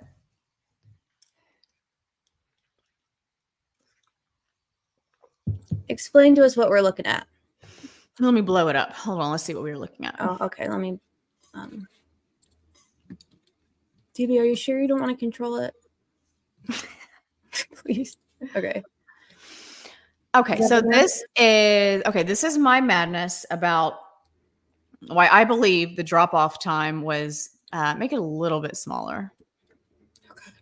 Okay. God, DB, I want to be able to see it all. Just Well, not it's that big. me. It's not him. It's like Oh. not letting me. Okay, I like that's can't perfect. get the middle. Nope. Okay. Nope, go back. Is that There. okay? So these are all statements from mostly Kelsey talking about the drop-off time. What we know is they left the house to head there at some time. Everybody said it was around 1:30. The trip from their house to the bridge does in fact take up to 10 minutes, depending on how fast you're going. It should take about 8 or 9 minutes, but we'll say like 10, like you see from this transcript of the scene of the crime. In the scene of the crime podcast, I believe that was produced by Gray Hughes, and it was heavily, heavily, heavily full of family interviews. So it wasn't, I don't feel like anything got lost in translation for journalist reporting here. This was all words from the people with the proof. So they were in the car. They had the radio turned up. You can see on that third screenshot over there, they had the windows down and they had 21 Pilots cranked up really loud and were singing really loud until Kelsey got a call at 1:36 p.m. And she has stated multiple times that they know that's the exact time the call came in. Becky has stated, based on call records, we know this is what time the call came in. I don't know how long they were on the phone, but she was still on the phone with them when she dropped the girls off. Like mathing it out, if it takes 9 minutes to get there and the call came in at 1:36 and you had been blasting music with the windows down before that and you were still on the phone whenever you dropped them off, the drop-off was right around 1:36, 1:37, right? Just like we've always heard. Here's on the bottom right is even a tweet where Gray is trying to confirm. This was all the way in 2019. He's saying the ISP website says the girls dropped off at 1, but that's inaccurate. It was like 1:37 or so, right? And she's like, yeah, 1:35. Yep. They're all agreeing with each other. I think Gray's actually right. It should have been about 1:37 if she got the call at 1:36. And there is just a absolute wealth of interviews with multiple people that corroborate this. So great. I mean, according to Rick Allen's probable cause for arrest, there's a 11-minute discrepancy here. According to the probable cause for arrest, Kelsey dropped them off at 1:49 p.m., just a split second after Betsy Blair got there. And then, of course, there was the interview with Kelsey with the Purdue exponent in 2019 or 2020, where she just kind of out of nowhere dropped that she remembers seeing a dark SUV with stickers all over the back windshield when she dropped them off. And people were like, whoa, whoa, whoa, what? Because she had never said that before. Right. It kind of came out of absolutely nowhere. And people were like, whoa, what? That was Betsy Blair's SUV. But I just don't feel really good that she just decided to go ahead and just toss that in really casually into an interview in 2019 or 2020 when that had never been said before. Of course, Betsy Blair's car, or what they believe to be Betsy Blair's car, is seen on the Harvestor footage as she's about to pull into the Mears lot and park. And then, of course, Kelsey's SUV or what they believe to be Kelsey's SUV, is seen on the Harvestor CCTV when they believe she's leaving the Mears lot. But while I hate to get caught up on a 10-minute discrepancy, like it does matter, you know? Because if they did arrive at 1:35 or 1:36 or 1:37, it's impossible that Betsy Blair's car was in the Mears lot. And then we have, 10, 12 minutes of unaccounted for time of where the girls were before they were walking back towards the High Bridge and Betsy passed them on her way back to the Mears lot. There's just a lot of unaccounted for time. And I hope this is making sense what I'm saying, but like I'm positive that the defense is aware of all this and they've caught on to it that none of these times jive. So why are you positive? Because if we don't clarify, we're gonna. I mean, I hope they are. You imagine. I imagine they are. Okay. I mean, this stuff has been out there. I mean, I assume at this point they've gotten the phone records of Kelsey that they were asking for a long time ago. That should show exactly when this call from her boyfriend definitely came in and how long it lasted. If this call came in at 1:36 p.m. and lasted 90 seconds and she was on the phone when she dropped the girls off, then right there, you got a big old wrench in your timeline that law enforcement was well aware of when they wrote that PCA up. I mean, I don't feel like Becky went around saying, we know they were dropped off around 1:35, 1:36 based on call records from when Kelsey's boyfriend called her for 6 years if they didn't think that was accurate, right? I mean, you can't just blow this stuff off like, oh, they were mistaken. No, there's going to be cell records that are going to verify these. There's going to be cell records. There's going to be depositions under oath. There's going to be police interviews confirming all this stuff. Like, you can't just tiptoe around it. And I don't know if that really was Betsy Blair's car coming at 1:48 p.m. Then Kelsey didn't see her car in the Mears lot when she dropped the girls off. Like, so, like, and on one hand, I don't feel like 10 minutes makes that big of a difference in the grand scheme of things for what ended up happening to the girls. But it makes a big difference for the witnesses and the story presented in the PCA being truthful. It's like one more Frank's issue. It's like they, and when I first read the PCA, I said, where's the technology? This didn't happen in 1982. This happened in 2017. Why is the only piece of electronics that we have corroborating any piece of this timeline a friggin' CCTV mounted next to a Hoosier Harvest store? Why is that the only thing we are using to verify a timestamp? And my understanding is that footage is not great. Like, you cannot see a driver. You cannot see a license plate. You're just going to be like, that is a white pickup truck, or that is a small dark car. Like, you're not able to, like, remember like the Brian Coburn or like the Elantra or whatever car it was, like the footage.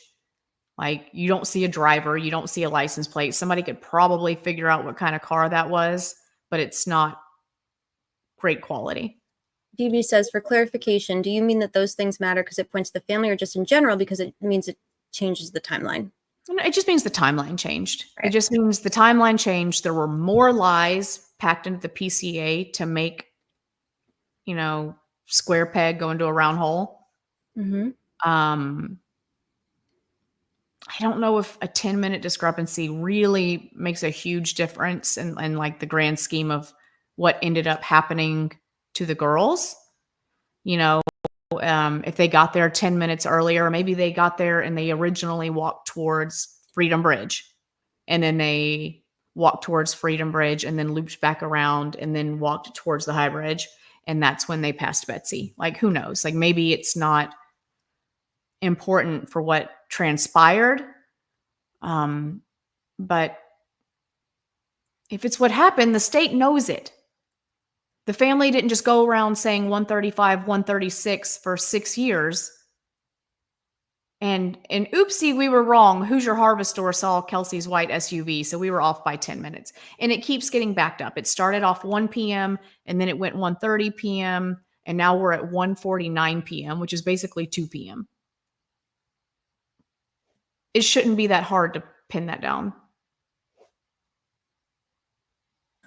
It's not. It's like they make it purposefully.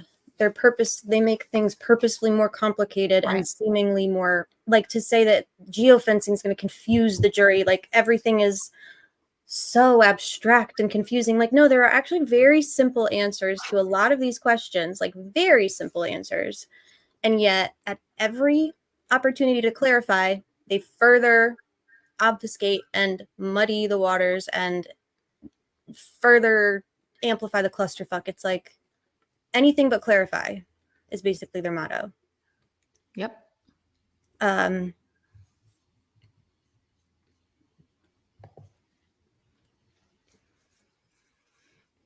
Anyways, in my drive, I had about a billion more screenshots. We can compile them all later and share them just so people have all those receipts and just can see into the madness that is my head. But there's these seemed like the most important ones because they were statements from the family that actually had the data and the call records and the frames of reference for what they were saying.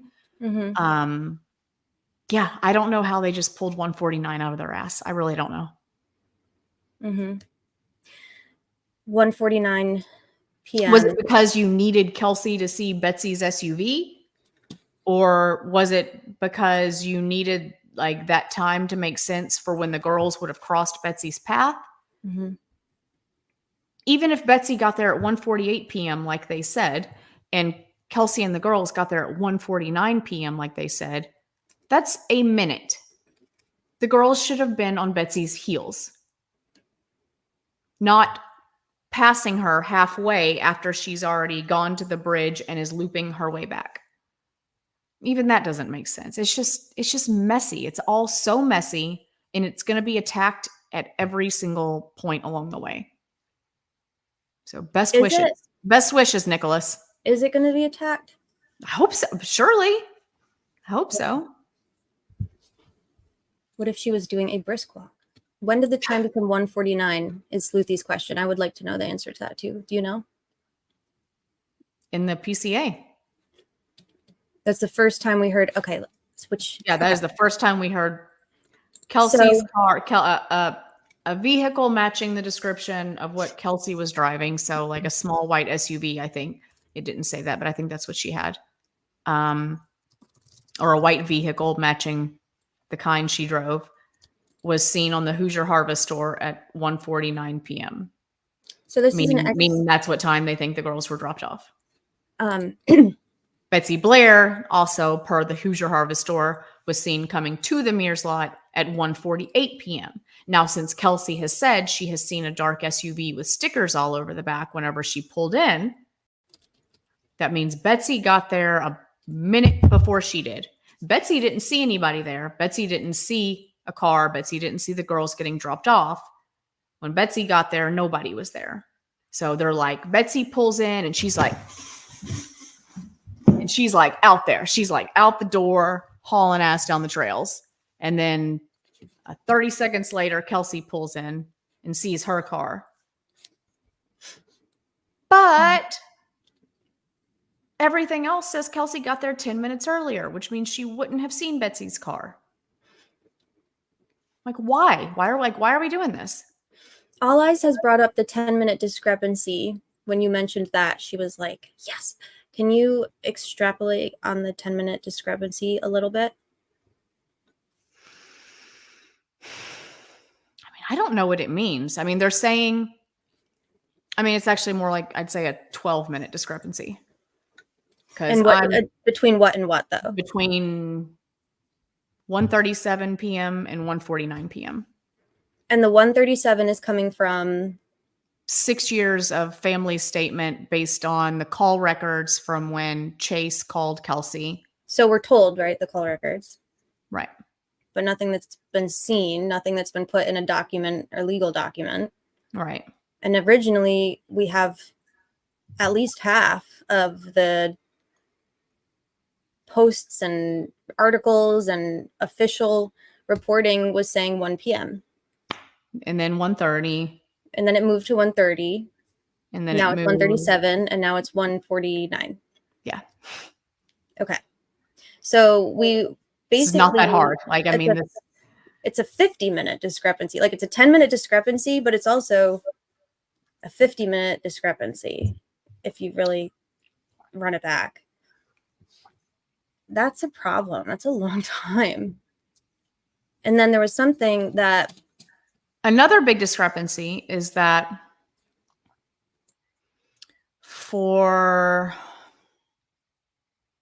basically for until about 2020, 2021, whenever people very first got their hands on the whenever Hannah Shakespeare would have gotten her hands on the Ron Logan search warrant, up until that point, the 3 teenagers at Freedom Bridge who saw a guy and contributed to sketches and eventually became part of Richard Allen's probable cause for arrest, those 3 teenagers, or at least one of them, believed that the man they saw was between 2 and 2:15 p.m.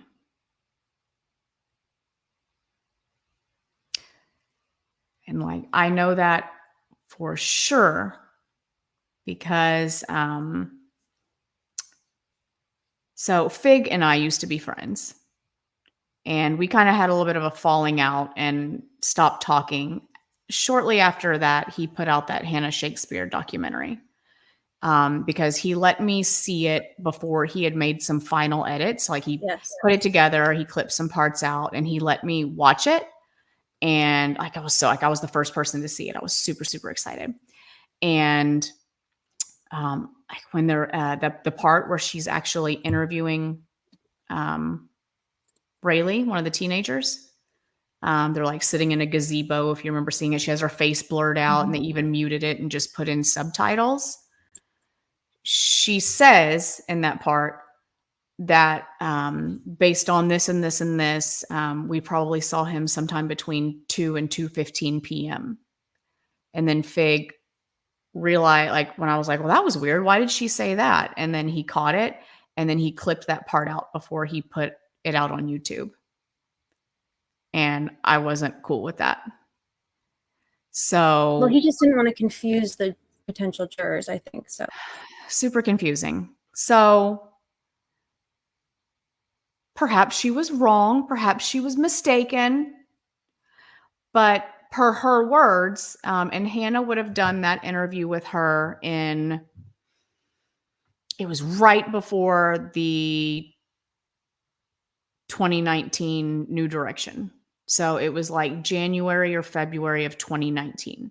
So for 2 years, Rayleigh's statements to police were that they saw this guy between 2 and 2:15 p.m. Sometime after that, Hannah and Doug, what's his name? Bitterbeat poet, Doug Rice. Sometime after that, they got their hands on the Ron Logan search warrant and realized that the girls were recording Bridge Guy at 2:13 p.m., which made it impossible that the teenagers saw him between 2 and 2:15 p.m. So then that timeline started backing up. And, we took a picture at Freedom Bridge at 1:35 p.m. or whatever time it says. And so we saw him right after we took that picture at the bench by Freedom Bridge. But that's not what they said for the first couple of years. Could they have been mistaken? Could they have just been confused about what time they left? Of course, sure. Maybe not, though. Who knows? Cork, I gotta take Boone out, but let me put your thing back up.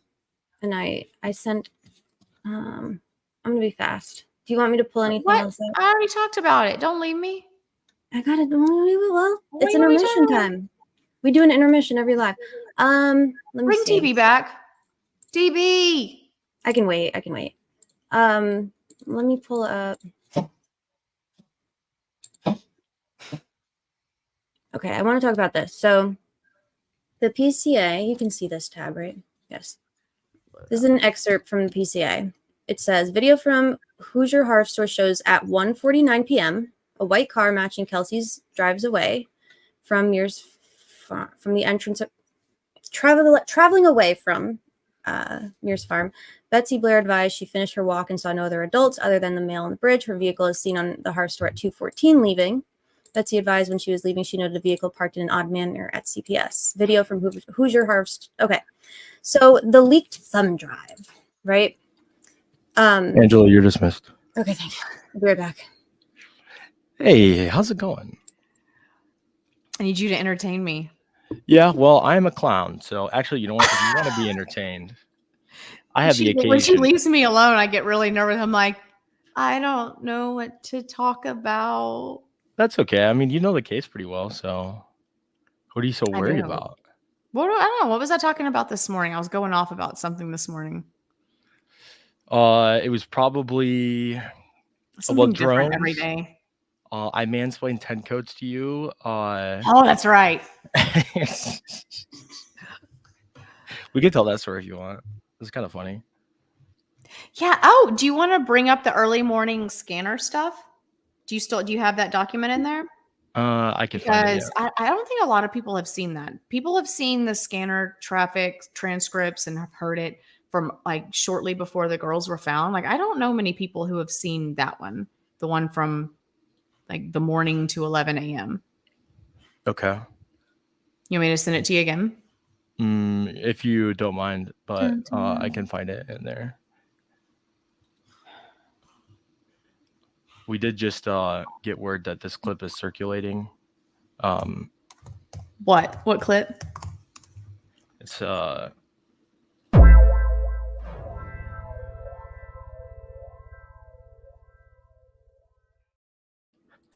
I don't know who shared or who made that or what's going on with that, but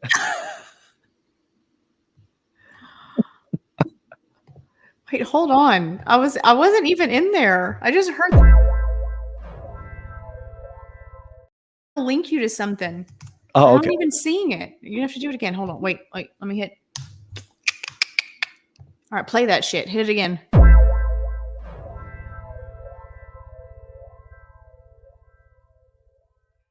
I'm glad. That's great. That's Indiana perfect. media is fast. That's all I got to say. They are fast. Just. Oh, maybe the dogs really like that song, huh? My bad. Me too. Okay, I'm gonna go find it. I'm gonna go actually do something now instead of uploading it. I'm gonna go find it.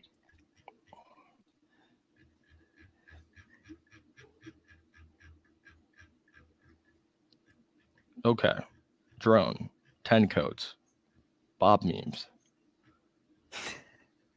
We have Bob memes. Oh, we got some Bob memes, yeah. Okay, what specifically did you want to talk about with this? Because I see their screenshots, but No, I just whatever I linked you to or whatever I replied to, go to what it's a the search transcript. Yeah, the search transcript PDF. Got it.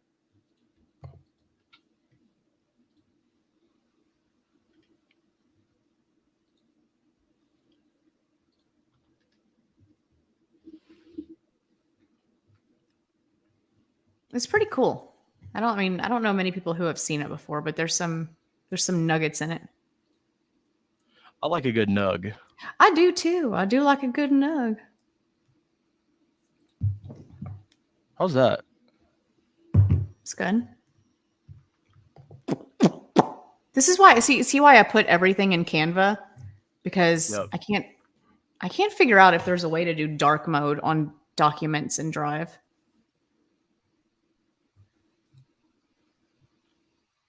All right, so this portion of the scanner feed starts at 8:59 in the morning.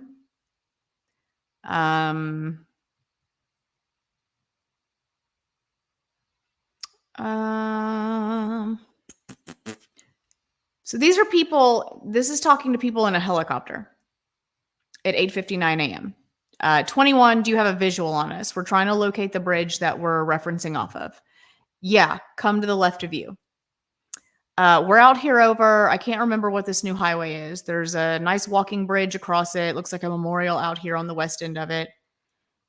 They say, yeah, continue to that east, and that's where we're sitting. You'll see my white pickup truck with a marked Charger next to me. We're kind of in the woods along the edge of the creek. Wait, what? They said it's there's a nice walking bridge across it, and it looks like a memorial out here. Yeah, that's over by Freedom Bridge. Like, what is the memorial to? There's like a statue. Oh, okay. So it's probably like the land and the park. Yeah, it's like Okay. I could pull it up. I forget what it's like. It's like a whatever. It's like a thing for like the people who donated the land. I think, like a big statue plaque kind of thing. The yeah, corporate interest partners. The what? Yeah, the corporate interest partners. Yeah. So they say, continue to that east, and that's where we're sitting. You'll see my white pickup truck, a marked Charger next to me. We're kind of in the woods along the creek. Just follow the creek to the east if you see it. Yeah, this larger one out our window. Okay, we'll follow it to the east. And they say, are you in the red helicopter or the black one? And they respond, we are in no, that's not us. That's Lifelight. We're in the blue one, dark blue. What? So real quick, that means I think there's 2 helicopters out there. I think the person who was saying, are you in the black one, maybe saw a dark blue one and said black. There was possibly 3 helicopters out there. I'm going to go with there was probably 2. There was probably a red one and a dark blue one. But the red one was Lifelight circling around the bridge area at 8:59 a.m. Does anybody have any questions or concerns about that? I would imagine because they were lost in the wilderness. Yeah. That the explanation Not would the be wilderness, but well, go on. yeah, you're right. No, that is very fucking true. But I mean, we can learn a couple of things from that. We can learn that for some reason, as early as 9 a.m. or before 9 a.m., all attention was on the area they went missing from. And they believed they were still there. And since none of the searchers could find them, and since people were calling out to them and they were not responding back to them, we're over here, we're over here. I mean, they were looking for 2 teenagers. They weren't looking for a lost cat, okay? Like if they were hurt, injured, waiting for help to come, they would have called out back to the people that were searching for them and calling out for them, right? yeah, and you would think that them going there in person, they would be able to see how far away that is and actually know that you could hear people. Right. So law enforcement and everybody believes very strongly, for some reason, that they are still at the area they went missing from. And they are not answering. They are not seen. They are not hollering back when they hear searchers screaming their names. So by 9 a.m., Lifelight is out there circling around because by this time they are thinking something really fucking bad happened out here. In my opinion. It would have to be, in my opinion. I would imagine too that they would think that you're going to Lifelight a victim of natural something that happened that was accidental.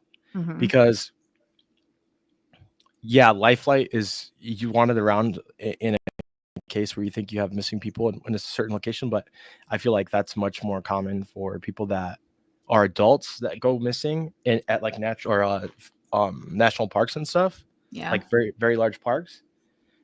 This is just a whole different thing. I don't know. Yeah, this is not the jungle.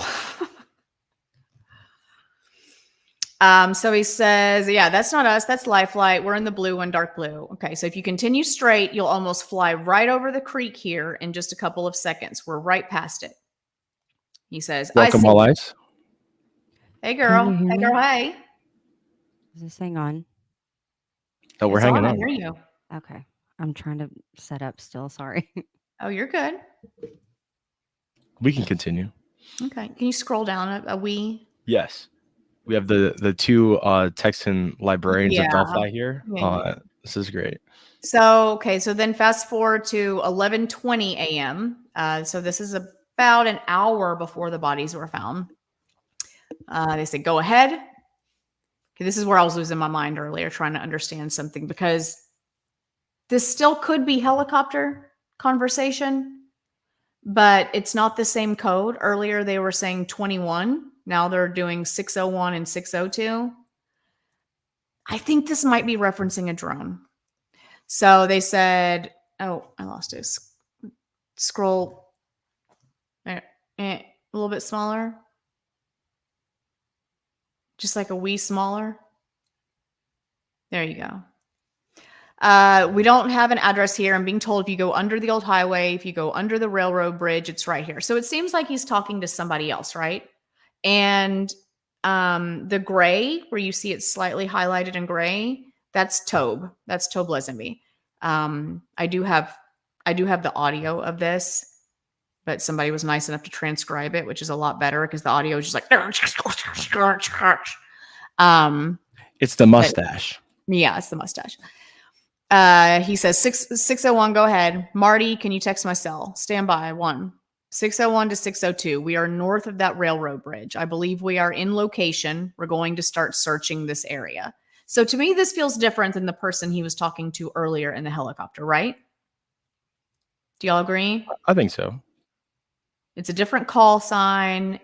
He's giving him directions on where to go again. You know, we're under the old highway. If you go under this, I don't think he'd be given the directions to a helicopter guy. We are in location. We're going to start searching this area. Then Tob says, try to hang out there in the area there. They're going to try to get a hold on the dog search team, and then I'll need you to direct the dog search team once I get them to you. He says, clear. We're searching other buildings as we speak also. I'll stand by here at the fertilizer plant. Clear. If you can maybe have part of your team run that general area that they're walking toward. Can you 10-9? I didn't copy. You're broken up. Then he says, I didn't copy your last traffic. Can you repeat? Tob says, without disturbing the tracks of the area, the general direction that they're walking in, or that the tracks are leading to walk in, and try to keep everybody out of that general area until the dog search teams get here. I've got one coming on the way. How fast it for me to tell them to get to you? So we have tracks. We have tracks that are leading a certain direction, and Tob is telling someone, don't disturb those tracks. I've got dogs coming. Okay. All right, scroll down. This isn't too long. It's almost done. Keep going.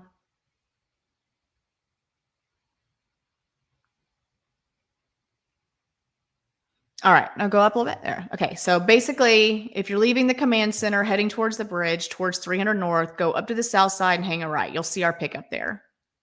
He says, clear. I'll let them know as soon as they get here. And this is why I think it's a drone. He says, we went up Deer Creek probably 4 miles, flew down it as well. Nothing. We've checked all the surrounding fields within about a 3-mile radius. Do you have any further for us? This still could be a helicopter. I feel like it's a drone. Yeah, I would say that it's probably a helicopter, but In the motion, it says helicopter pilots, comma, drone operators. And like in a list of stuff, Yeah, I as found if that they're- today. as if it's two separate things. Yeah, I don't know if that matters, but I think it does. So then at 12:08 p.m., Tobe is asking, can I get you got an ETA on my dogs? Where's it standing there? I'm still waiting to hear back from, supposedly to be on the way. Sheriff was supposed to call me back. Cuts out. And then right about this time is when you start hearing some of the stuff we've heard before about found some women's undergarments in the creek. We've got a cigarette. So right around this time, it kind of starts moving at really fast pace right before the girls were found. But there was tracks. They were bringing dogs out. They didn't want to disturb these tracks. They were flying up and down the creek for miles, all the surrounding fields and helicopters and drones, I think. Man, those sticks, like super concealment, I guess. I mean, regardless, they were definitely there at this time. It's just wild that nobody had found them yet. It is just, I don't know. There's just a lot of weird things about the time they were found, if that makes sense. Yeah, One of the how things did it that take them that long during the day? Like once the sun came up, it still took Yeah, that why long. is it like, why are they out there almost at noon? That's weird to me.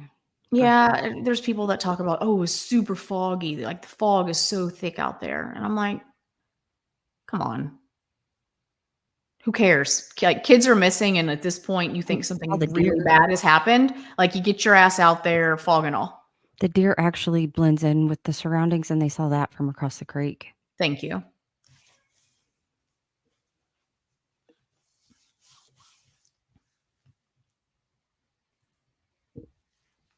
I don't see why we can't know who 601 and 602 is. They're not. This is not an intelligence call sign. Like this is county dispatch. I don't know why. It's weird. Yeah, I feel like we could just like if there's any locals in Carroll County that are part of the community. I know we're still looking for that one searcher, that was go door to door and find a searcher and depose them. If you know, my bad. But the idea would be to just ask somebody that that was ever part of a Carroll County dispatch unit or ever been dispatched by Carroll County. You would think somebody that's used to the radio traffic there could give you a little bit more information on that, because a lot of times it is really dependent on the county and how they have things set up. But it seems like it would be very, very easy for like a retired firefighter to explain this. The traffic, at least, like. Yeah, I mean, I know like one of the speakers and part of this is Tobe, just from listening to it, like his voice is unmistakable.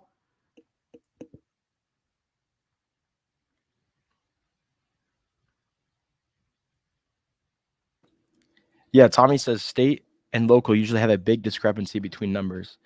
Yeah, it could. I'm glad you care about this now, because I was like losing my mind trying to ask you earlier, and you were like, "Yeah, so and what there's probably a call number." I'm like, "I know it's a call number. I don't know what it means." DV did a mansplain. Well, you would want a retired one because they don't. You're gonna get you give out any information. That's They can't start telling the truth retired. till they retire. Yeah. Kind of like after a candidate drops out, they start actually campaigning. They just start like, I don't know. That's my opinion. That once they retire, they're a little bit more forthcoming. Yeah, they could be more forthcoming. I never know though. A woman is always, you know how we are. Hammy says, okay, my thoughts on the drone thing. For a while, the top and only good commercial drone company was Maverick. Continue. And this is 2017. Like drone technology has been, it was decent in 2017. Probably way less accessible for smaller agencies. For commercial drone level, like industrial level stuff. I mean, they're not going to have a hobby drone out there. They're going to have to get a contractor, and they're going to have to do the bid process. And to train somebody to fly and all that stuff, the bureaucracy of it. And Hammy says by February 2017, they had one drone out. It had just been released. Oh, okay. They don't got no little DJI mini out there. I mean, there could have been like, why couldn't just searchers or citizens from the public? I know on the 14th there was a news channel that had a drone. A drone. I had a drone out there. He had a drone out there. WR or WTHR. I found it earlier, but it's footage from the 14th, and it literally says drone cam on the top left of the news footage. And RTV6 and WTHR, but I doubt they were paid by the state to have for. But I mean, even citizens who had one could have been like, I'm bringing my drone. That's my tool. Got my tools.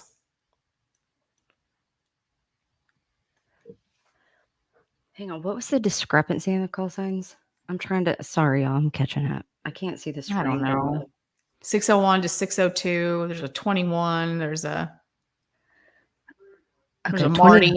There's a 468. I don't know. Marty's the only one that gets a name. Hey, DB, Grady just sent me something that I forwarded because I can't open it in this thing. I don't know if you can see it, but it's Indiana codes and signals and other stuff. Thank you. Thank you for sending that to him. Yeah, I got sent that this morning as well. Okay. Right before he mansplained it to me. Yeah.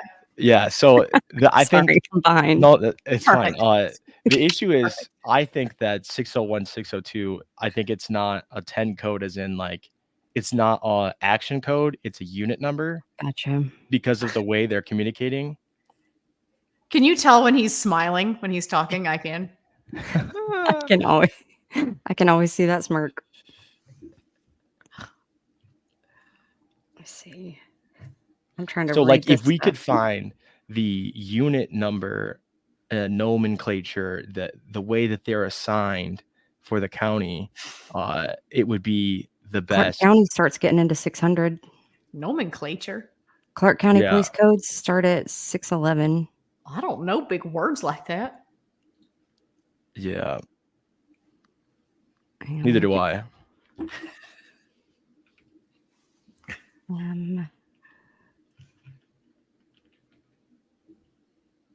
I love all the women in here. Like, I got a link with it. Breaks down all the code. I'm like, yeah. All us women were like on the same, like, we were on the same wavelength. We're like, well, surely I can just look this up and figure out what these numbers mean, right? Yeah, and I'm very, very feminine, so I was kind of thinking that too. Let's see. Let me pass this one too. Yeah, this one, I don't know what to look for to go right before 611, but is Clark County close to Carroll County? I don't think so. Geographically, I couldn't find a 60 on there anywhere. I couldn't find a 6. Like, there was something that was numbered 1 through 5, and then there was no 6. I was like, fuck this. Well, this thing goes from 611 to 958, but only for Clark County. Oh, I don't know. Yeah, so I can't looks read like and do this at the same time. Looks like Clark County is in south, always south, just above Louisville. Okay. I mean, they're just it's just people. Yeah. Like, I was just hoping that if I could figure out what I was thinking, like, maybe if I can figure out like who or what's like the 601 and 602 are they ISP? Are they this? Like I thought maybe something was going to identify them as a drone operator, because I mean, that's stupid. Like that wasn't going to happen. I just. Well, 01 is on. He would know, and then he was like, "Yeah." I would think it's like an indicator of who's there, who's heading there at the most. But I don't know. I can't tell. Are you Christine DC? Yeah, I just had to do it. I just had to explain it one more time for you guys. Thank you. That is what I learned this morning, Christine. Thank you. Hey, do you think they could be call signs? Well, you know what? I think we should attack the timeline also. Yeah. You know, I've been wondering if defense is going to get around to that. The whole second half of that Frank's memo was all about that, but I feel like they should start doing it at some point. Maybe save a few surprises for trial. Like maybe just save it for trial. A few surprises. Who knows? You see what Tommy said? Yeah, I'm looking at that now. Do they have like badge numbers or ID number? Like how do I guess I'm about how to do they pull up. refer to it in Carroll County? Do they say badge number? Do they say I almost said IED, but that's not it. Like There was a EID maybe? 486, a 601, a 602, a 21, and a Marty. That sounds about right. Like fucking Marty. Marty doesn't get a number. Yeah, we got a 1051 and a Marty. Courtney, Tobe is in gray, right? Tobe Lesenby. On part of it. Part of it. I'll have to link the audio clip. It's a pain. The scanner audio, like somebody was so amazing for preserving all that in the very beginning. But the audio files are, I mean, they're whole. They're in whole 30-minute chunks. Chunks. And some of them actually have 2 different feeds coming in at the same time. So I had to download this program called, what's it called? Audibly. I had to download some app. Audacity. Yeah, Audacity. That's what it was. And then you can like download each file and then put it in Audacity, and you can do left or right channel and fast forward it to the part where there's actually talking and skip past the dead space. Otherwise, you have to sit there and listen to each one in 30-minute increments, and half of it might just be static and dead space. So yeah, it's a pain. Like after all these years, as many times as I've listened through it all, you would think that at some point I would create recordings and take out all the white space, but I never did. I just like to torture myself every time I want to go back and find something. For the record, I said IED, not IUD. Or did I? What? I just saw the comment. An IUD. I was trying to say EID, but I accidentally said IED. But they thought I said IUD. An I heard IED. IED, and I was like, oh. I was trying to I don't know think like what an that is. employee identification number because I don't know how they were. Like I was trying to ask what term they used instead I was thinking of of badge number. improvised explosive device. I know, but that's I was thinking of interuterine. It's a lady over here.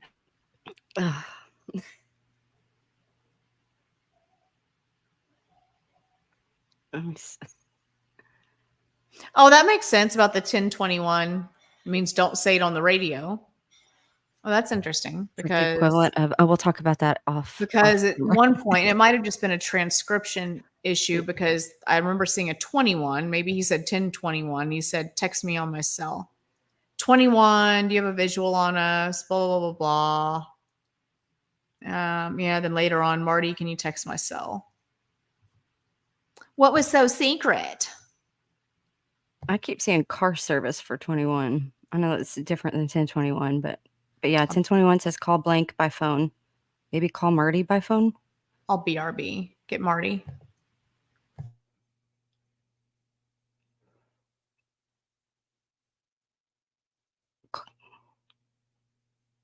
Let's see. Code Yeah, me. 21 is DOA. There's a bunch of different ones for Indiana that I'm looking at. I don't know.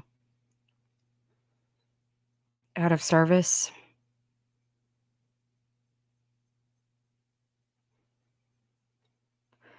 In one of the counties, the 01, 02, 03 is for the different, like one is for the hospital, one's for the clinic, one's for the nursing home, one is for a certain doctor's office, one's for a medical center, a dialysis service, like different places you would take someone, I think, like for the, like their location numbers, not call signs, when it goes from 01 to 02 to 03. I don't know if that would be anything, but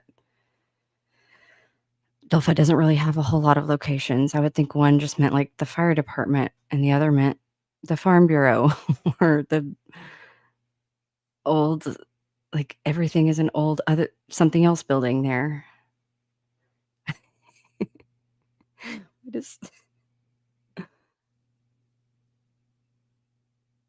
like unironically, it's like this cannot be on an open channel or radio. Probably. I guarantee you when all this was going on, they had no clue how big this was going to get. Yeah, and I get why they would want to do that for certain things, because you can't have just open radio traffic. If you are thinking that something's going on and you accidentally say too much, it could really get out there. People could kind of draw their own conclusions, and that's kind of dangerous too. Well, you can't be having independent thoughts out there. Very dangerous. What are you doing over there? Hammy wanted to see my jacket. Don't worry about it. Oh, I thought you were doing an airplane. Okay. No.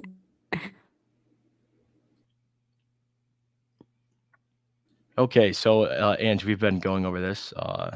Yeah. How DB did a mansplain, and just wanted to get your thoughts. If you had anything else you wanted to add to this? I don't think so. It's just the. You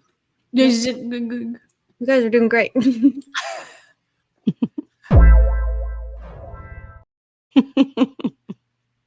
Go do it. This is a little teaser. I tried to make myself an intro video earlier, but then I remembered we are going to get Angela struck. That's called sabotage. My bad.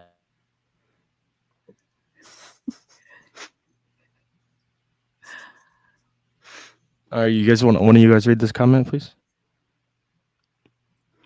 601 and 602 and 486 are call signs. So it's like me saying, if I'm 486, I'm Mothman, and Courtney is 601. I say Mothman to Courtney. That's all it is. So are you just wanting to know who specifically those belong to at the time? Oh, or even if they're the agents, Carroll County. There was something that indicated they were ISP or it's Carroll County Sheriff's Department. Okay, but I just have a hard time thinking they can remember that for each other. I think that's my only. I'm like, there's no way they have that kind of discipline either. Maybe they do, but yeah, I don't know. It probably is. Well, it's on their cars too. Like, okay, well, if there's only, and there's probably only like 3 or 4, I guess. How many there's not many deputies do they sheriff's have? deputies. There's like 10, and then Okay, they okay. have that number forever.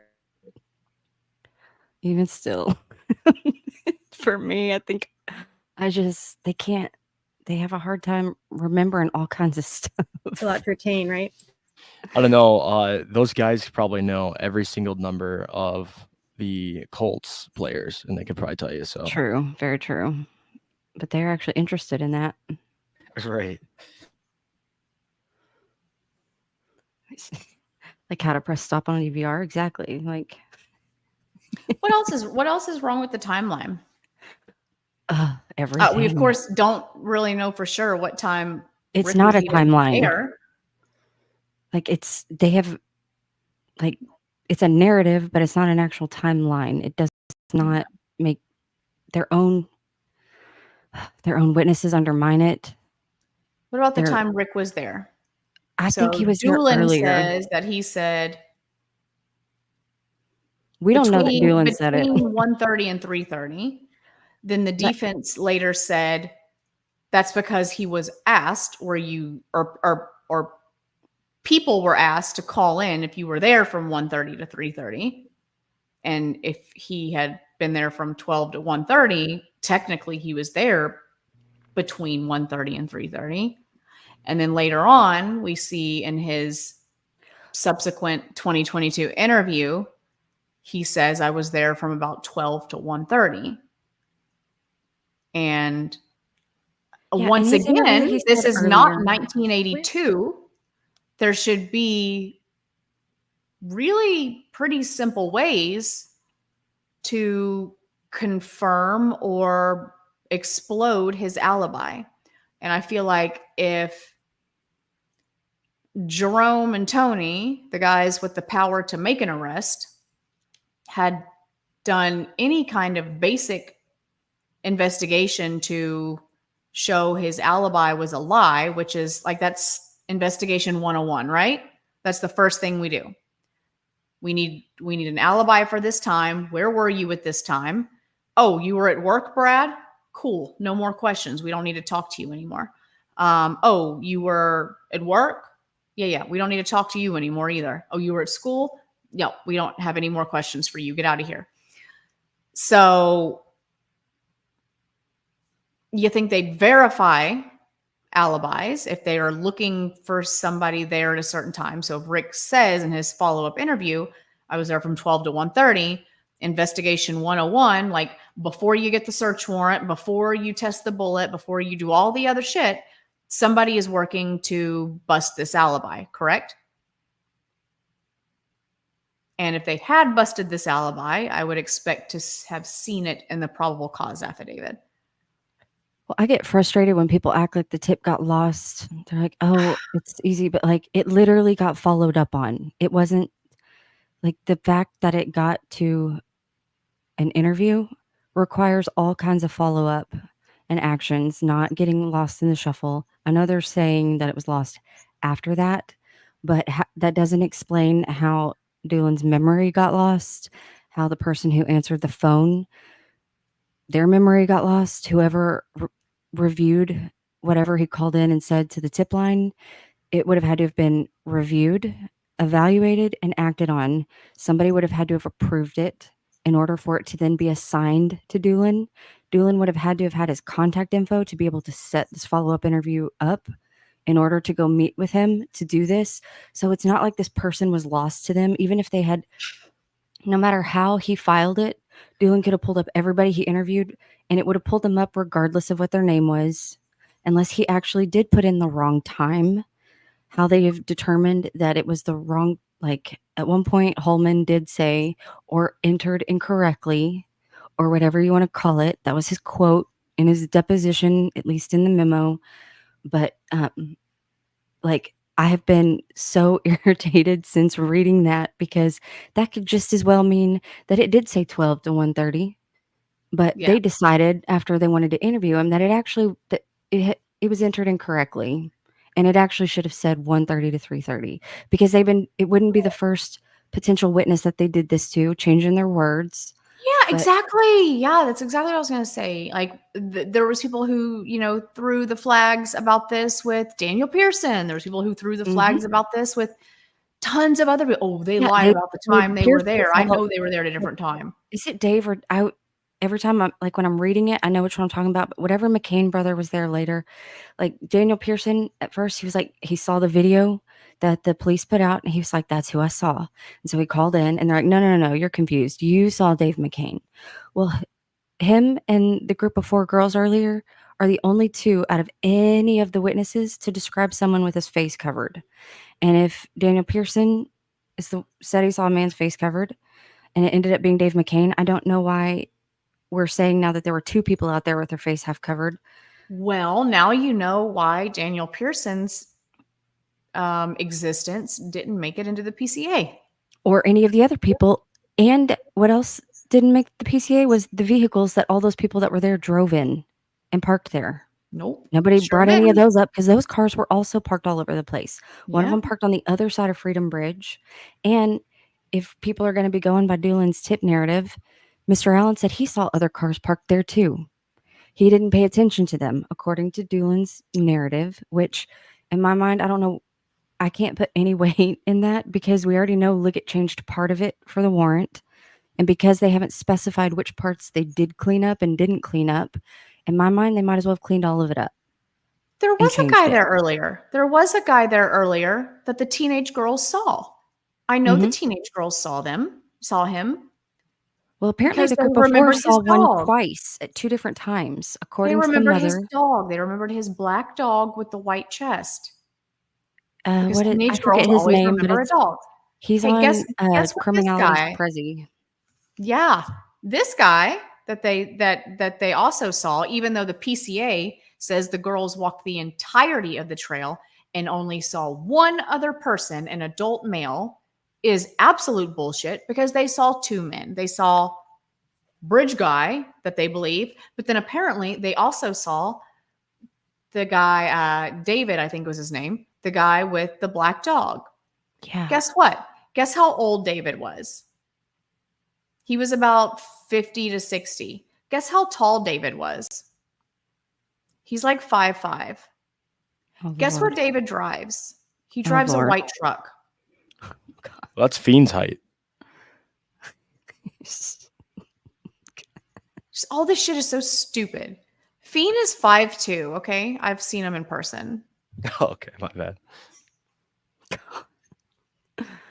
I'm trying to find something that I cannot find in my folder. I could have swore that I saved it at some point, but Sleuthy Goosey, I'm pretty sure it was Sleuthy's.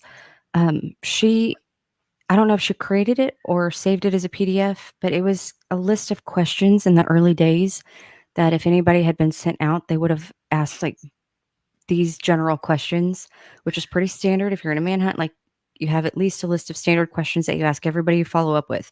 And one could have, for instance, been, were you there between 1:30 and 3:30? And if anybody said yes, they would probably mark it, but it doesn't mean you were there from 1:30 until 3:30. But I can't find that document. I'm pretty sure it was Sleuthy Goosey that put it out. Probably. It might be in my old folder, but I'm curious to know what, because that's probably as close as we're going to get to knowing what Doolin actually said to Mr. Allen. I saw Criminal Network. I think he's one of the ones that's always saying the other guy interviewed him. But even still, even if the other guy passed, they don't just, like Greg Ferenczi passed, they were still able to pull up all of his investigations that he was in the middle of when he passed. Like that information isn't just lost forever.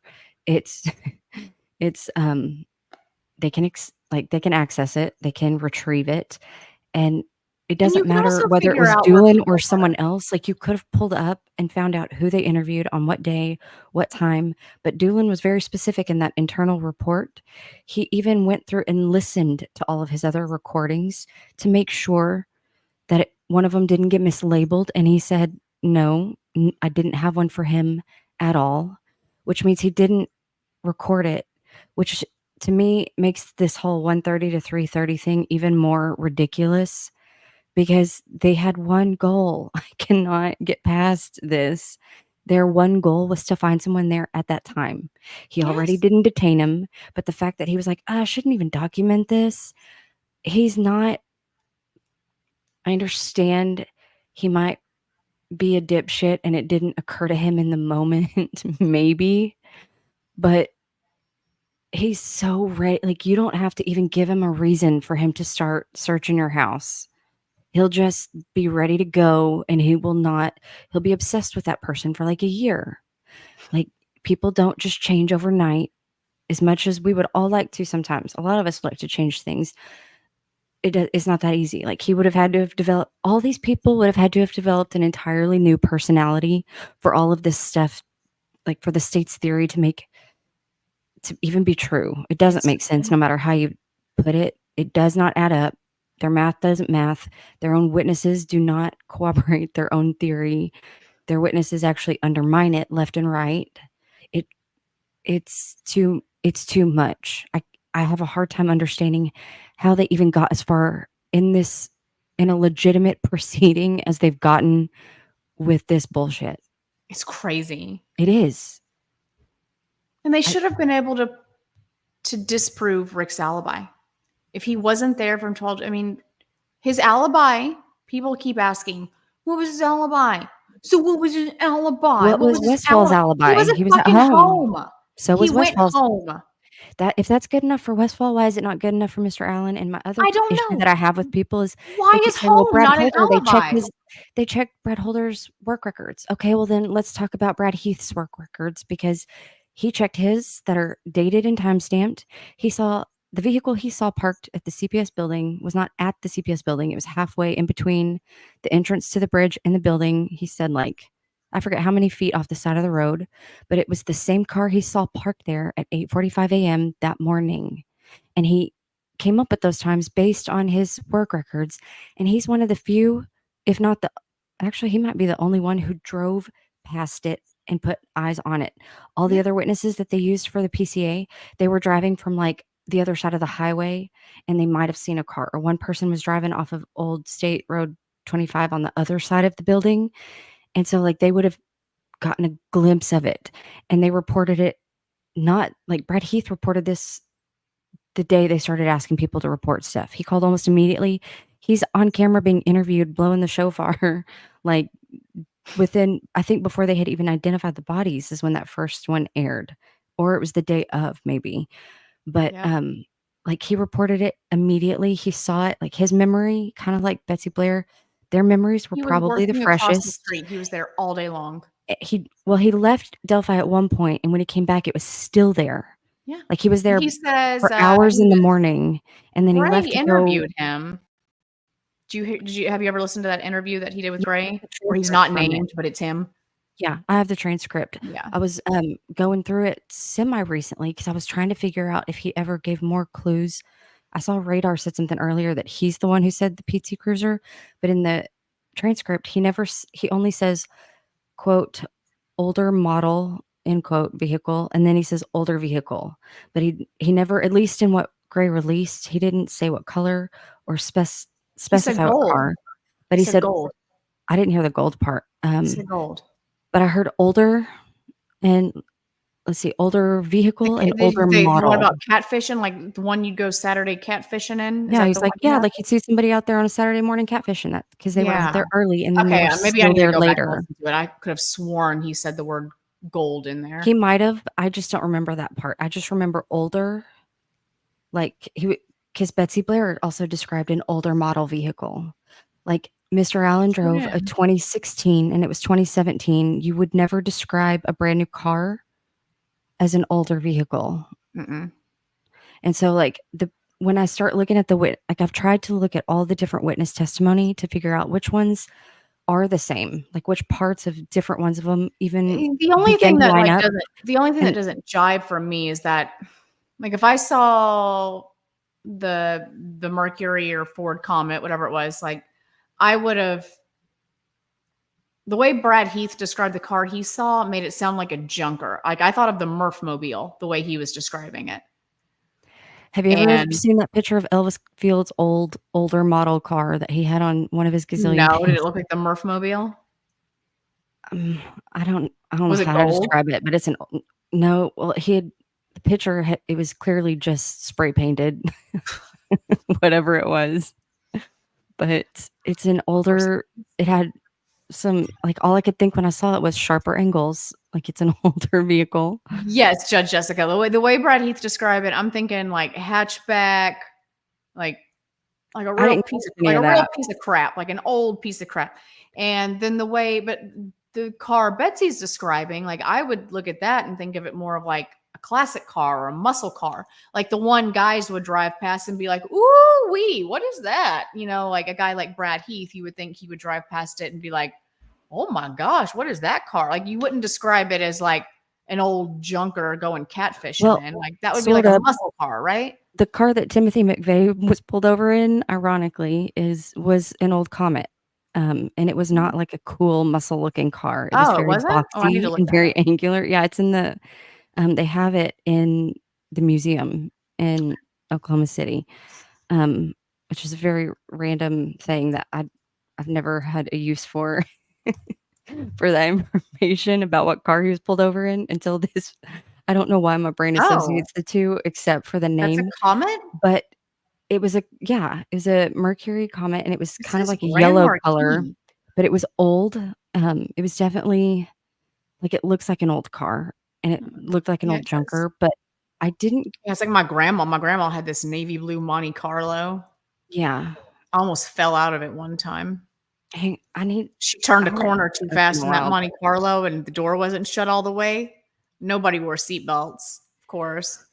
Well, all I know is this she car. She pulled me back in by my left arm. True story. She Texan. Oh yeah. Yeah, she had a cigarette hanging off her lip. Nope. She cut that corner too fast, and I went tumbling out the door. She just grabbed my arm, grabs you. She's like, "Hold on." She just pulls you right back in. Cigarette off her lip, windows rolled up, for sure. Yeah, I mean, yeah. Mine didn't even use car seats. It's all old school. Grandma, help! You're muted. Yeah, Angie's. Oh yeah, Angie, you're muted. You're muted. Oh, I know. I didn't say Oh, anything. okay. I'm I just thought she was I'm just talking over here too. grunting. Yeah, they both definitely described an older car. This man, I know someone said a smart car in there, but when you look at even the tip numbers, because now we realize that they are in the order that they were received, it wasn't until the weekend that they started getting into the first thousands, let alone the second and third thousands. I think it was after the first press conferences when they started, the tips were like really started like left and right nonstop. But the day that Mr. Allen's tip came in, and even the first ones on Holder, they didn't even have 100 yet. They were not overwhelmed yet for the first few days after releasing the Nothing. Bridge Guy image. It took them days to get over 300. And at that point in time, they had two-man teams that they had more than enough team. Like they probably would have signed maybe 2 or 3 to each team at most for the first few days, like the ones who were there specifically to go follow up on these assigned leads. But that's the other thing, like, if it got assigned to Doolin and someone, I don't know who Doolin's partner was, maybe it was the other guy. They've never specified that, but there should have been a record of it on their own devices that they file their reports in, unless they had standalone air-gapped devices that they had to go to headquarters and file all this stuff in. But even still, like, how do you lose it in that environment? Especially if you've got people who are overseeing stuff, and how do you just not ever think about it again because somebody had to answer the phone and take that information and determine, hey, this is important enough where I'm going to forward it on and let someone evaluate it to see if it should be followed up on. And then the person who looked at it was like, yeah, this is important enough to follow up on. Like, let's assign it to someone. That's not losing anything in the shuffle. That is something moving through the system as it should. And I feel like it was important because he was there that day, but he was there earlier, not later. He in both Doolin's report and his interview in 2022, both times he was very adamant he saw 3 girls. We now know that there were 3 girls there, but they were there earlier in the day, not later. Why would he have just said 3 instead of, like, it makes more sense that he saw the group of 3 girls instead of the group of 4. I don't think there would be any sense if he saw the group of 4 for him to lie and say he only saw 3. It's just there's no benefit to that. Like, if he was there later to lie about that, that doesn't help that wouldn't Well, help him. and can't we, I mean, do you think we just don't know yet where they have evidence of Rick being, or do you really think nobody knows where Rick was at that time? I We think know he that was we gone know at Keegan home. Klein was jerking off outside his grandma's house. Well, that's because he was connected to logged Wi-Fi. into the device when he got home. If this man just went home and, like, set his phone down and was going about his day, like, he could have been cleaning. Shouldn't he He be could have connected been to cooking Wi-Fi? lunch. He could have been doing anything. Like, it was his day off. He could have been doing laundry. If he's not logged into something while he's at home, it's not like his Wi-Fi might have picked it up, but, like, we don't So know. why haven't we gotten the like all the smart stuff off of his car? Because They have. When the they Ford talked about this, Focus of his model year was equipped with the, what's it called, the Ford I know what you're talking something about. There's, like, a system. package thing where, like, they could do that, but they only keep that information. Like, had they asked him in 2017 when he came forward, they probably could have gotten access to that, but they don't keep it. When I looked it Oh, up, there's really? Ford itself keeps it for a handful of years, and then they pay a subcontractor to host it for an additional 1 to 2 years. Oh, wow. I didn't And know that. so it would have already, when I looked it up the first time, it was like 9 months difference between, they would have, had they asked 9 Wow, months that sucks. earlier, they could have tried to get it. But, like, the company, unless it has something to do with a function of the car, like a rear view camera or something like Yeah. that, like, it only stores certain things for a certain Man, amount that of sucks. time, and other And then stuff there's is just also gone. by all accounts, they look like Verizon people, and Verizon keeps phone records for like the shortest amount of time of all the cell providers. Yeah, but he gave them his IMEI, and they were getting subpoenas back then for tower data, so they would have been able, regardless of what his name was, they would have been able to identify his device. But in the depositions, both Liggett and Holman were very clear that they did examinations on all of his phone devices and all the other devices that they took from his home, and there was no information that connected him. The thing is, if there's information on there that clears him, they're absolutely not going to like broadcast that. They're going to obfuscate or try to They're gonna pretend like they plan on didn't taking that find to it. trial and saying, Or "Oh, it could have been a glitch. It's not reliable." exactly, but there was nothing. They also went a step further, though. One of the things that really irritates me about how far this has gotten is they both Liggett and Holman, and this is a year after the arrest, they both testified that there is zero digital evidence on Libby's phone connecting Mr. Allen to the crime or the victims. And in my mind, that includes the video and audio. They can't Oh, we didn't actually mean be it like connecting that. to that. And I know Holman has tried to walk everything back that he has said because he does that. Ridiculous person. I cannot believe anybody gave that dipshit a gun and a badge, but whatever. Mm-mm. But Liggett also testified to this. So it's not just Holman, but No DNA, no, no cell no, evidence connecting him to the crime scene or the crime. Nothing on his computer, his devices, his social media connects him to the crime. And no DNA. That means like girl's DNA was not found on his belongings, on his car, not his clothing, not any of the weapons that they took from his house. It also means none of his DNA was found on any of their belongings, their fingernails, their bodies. Now, we know they have somebody's DNA. We know that for damn sure because they've always had somebody's DNA. We've been positive about it. And we even know that the Indiana State Police has spent $20,000 on genetic genealogy for somebody. the only DNA evidence I know of that has been confirmed clearly what it is in the Frank's memo. There's a footnote that says DNA documentation, and it's referring to the fact that I think it came from probably Holman's deposition, if I'm remembering correctly, but or maybe Liggett's autopsy notes, one of the two. But it was confirming that the blood on the tree was Libby's, and they had DNA documentation of it. And so I've been trying to reevaluate all of the mentions of DNA stuff. I'm like, okay, did they find something else mixed in? Like, why didn't they say Abby's blood of any kind? Like, I know they have both the girls, but the only place specifically Abby's phrased thing was that says DNA on her person. documentation, yeah, is the tree. And so I don't know if maybe they got something else, like if they found something mixed in, and so they were trying to see if they spent all that money trying to rule out family members, maybe because they did have something else that was mixed in there, but it wasn't enough. So like Well, they maybe did they were trying genetic to. genealogy on something. I know $20,000, and that's a lot of money. that's I've been trying to come up with anything that could at that's like least be. multiple samples. Yeah. I mean, I've just been trying to figure out what's at least possible for them to submit for a test just to see like if that paints a picture of anything. But you can do the whole Parabon snapshot thing, yeah, which is DNA, like genetic genealogy, the facial like predictors for around like $5,000.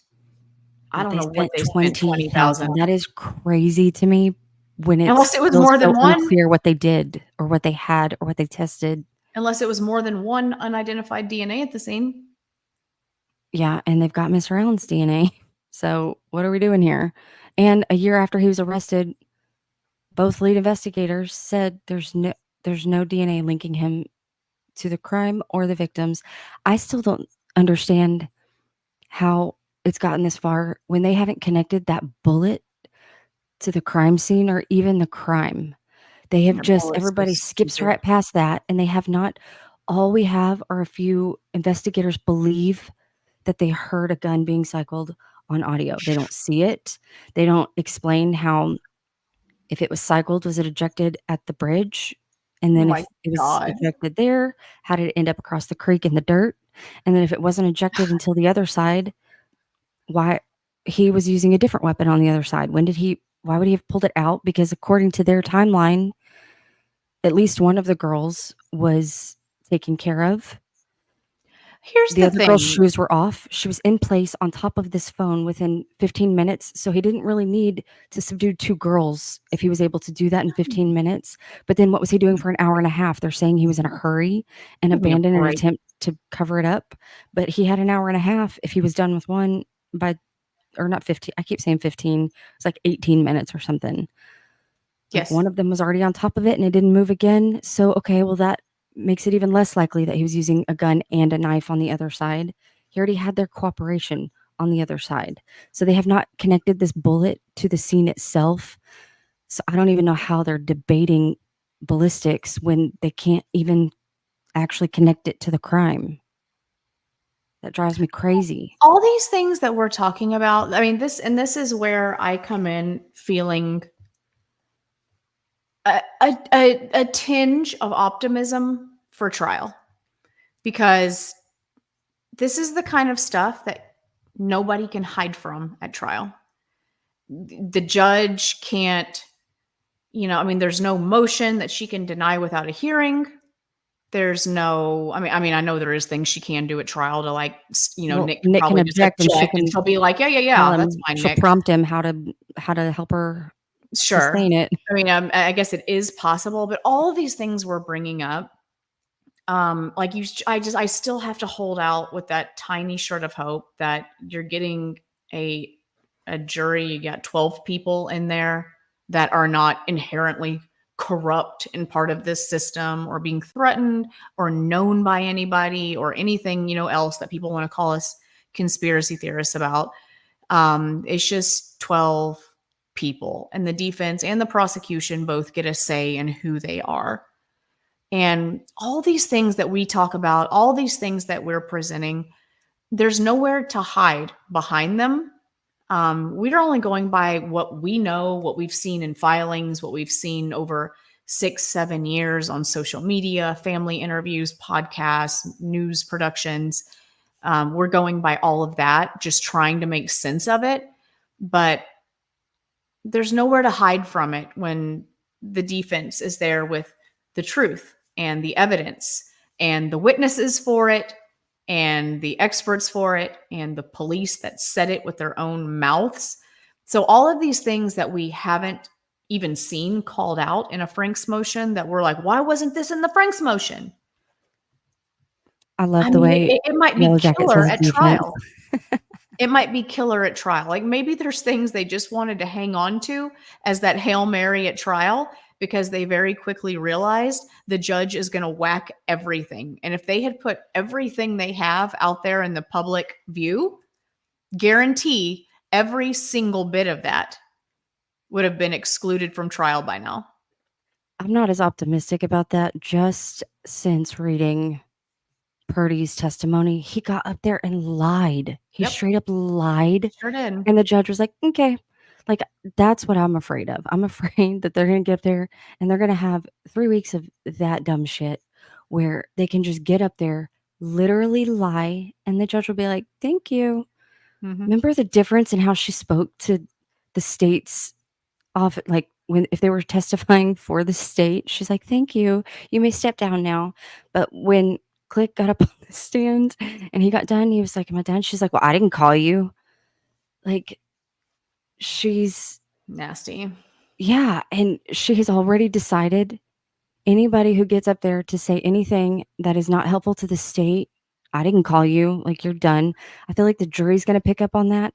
Every time I hear the attorney, like the people who've actually been to trial, like the attorneys who always come in and help us through all of this, they say, the jury looks to the judge and they have like a special relationship. I get so nervous because if they do pick up on that and they kind of trust her just by default if she's the one with the robe and they don't know any of her history, and if they kind of adopt that without even realizing it, that's the kind of stuff I'm worried about. I do know what you mean. Like, there's some stuff I'm like, in any other scenario, I'd be like, I know. How are they? I don't know how they've hidden from it this long, though.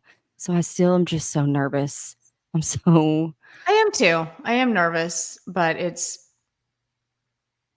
it can't be worse than filing motions and just having her rule on them without a True. hearing. Like it has to be better than that. And she is a little bit different in person than she is on paper. She also apparently varies by day, though. Like some days they're like, "Oh, That's she was true. fine today," and then other days they're like, "Oh, she's a monster today."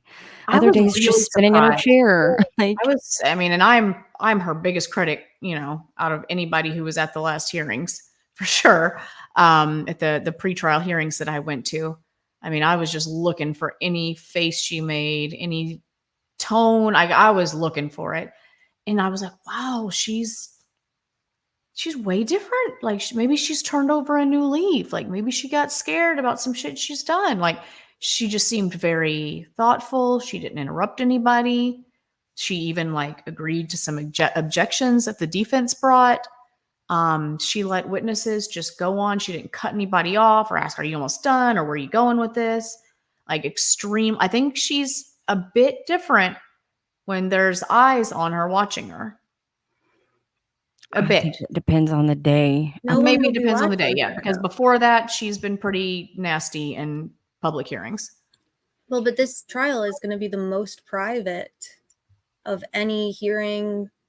Like, it's going to literally be the most shielded. Like, she's going to be a Nah. lunatic, in my opinion. 12 media seats. There wasn't 12 media members there at the other ones.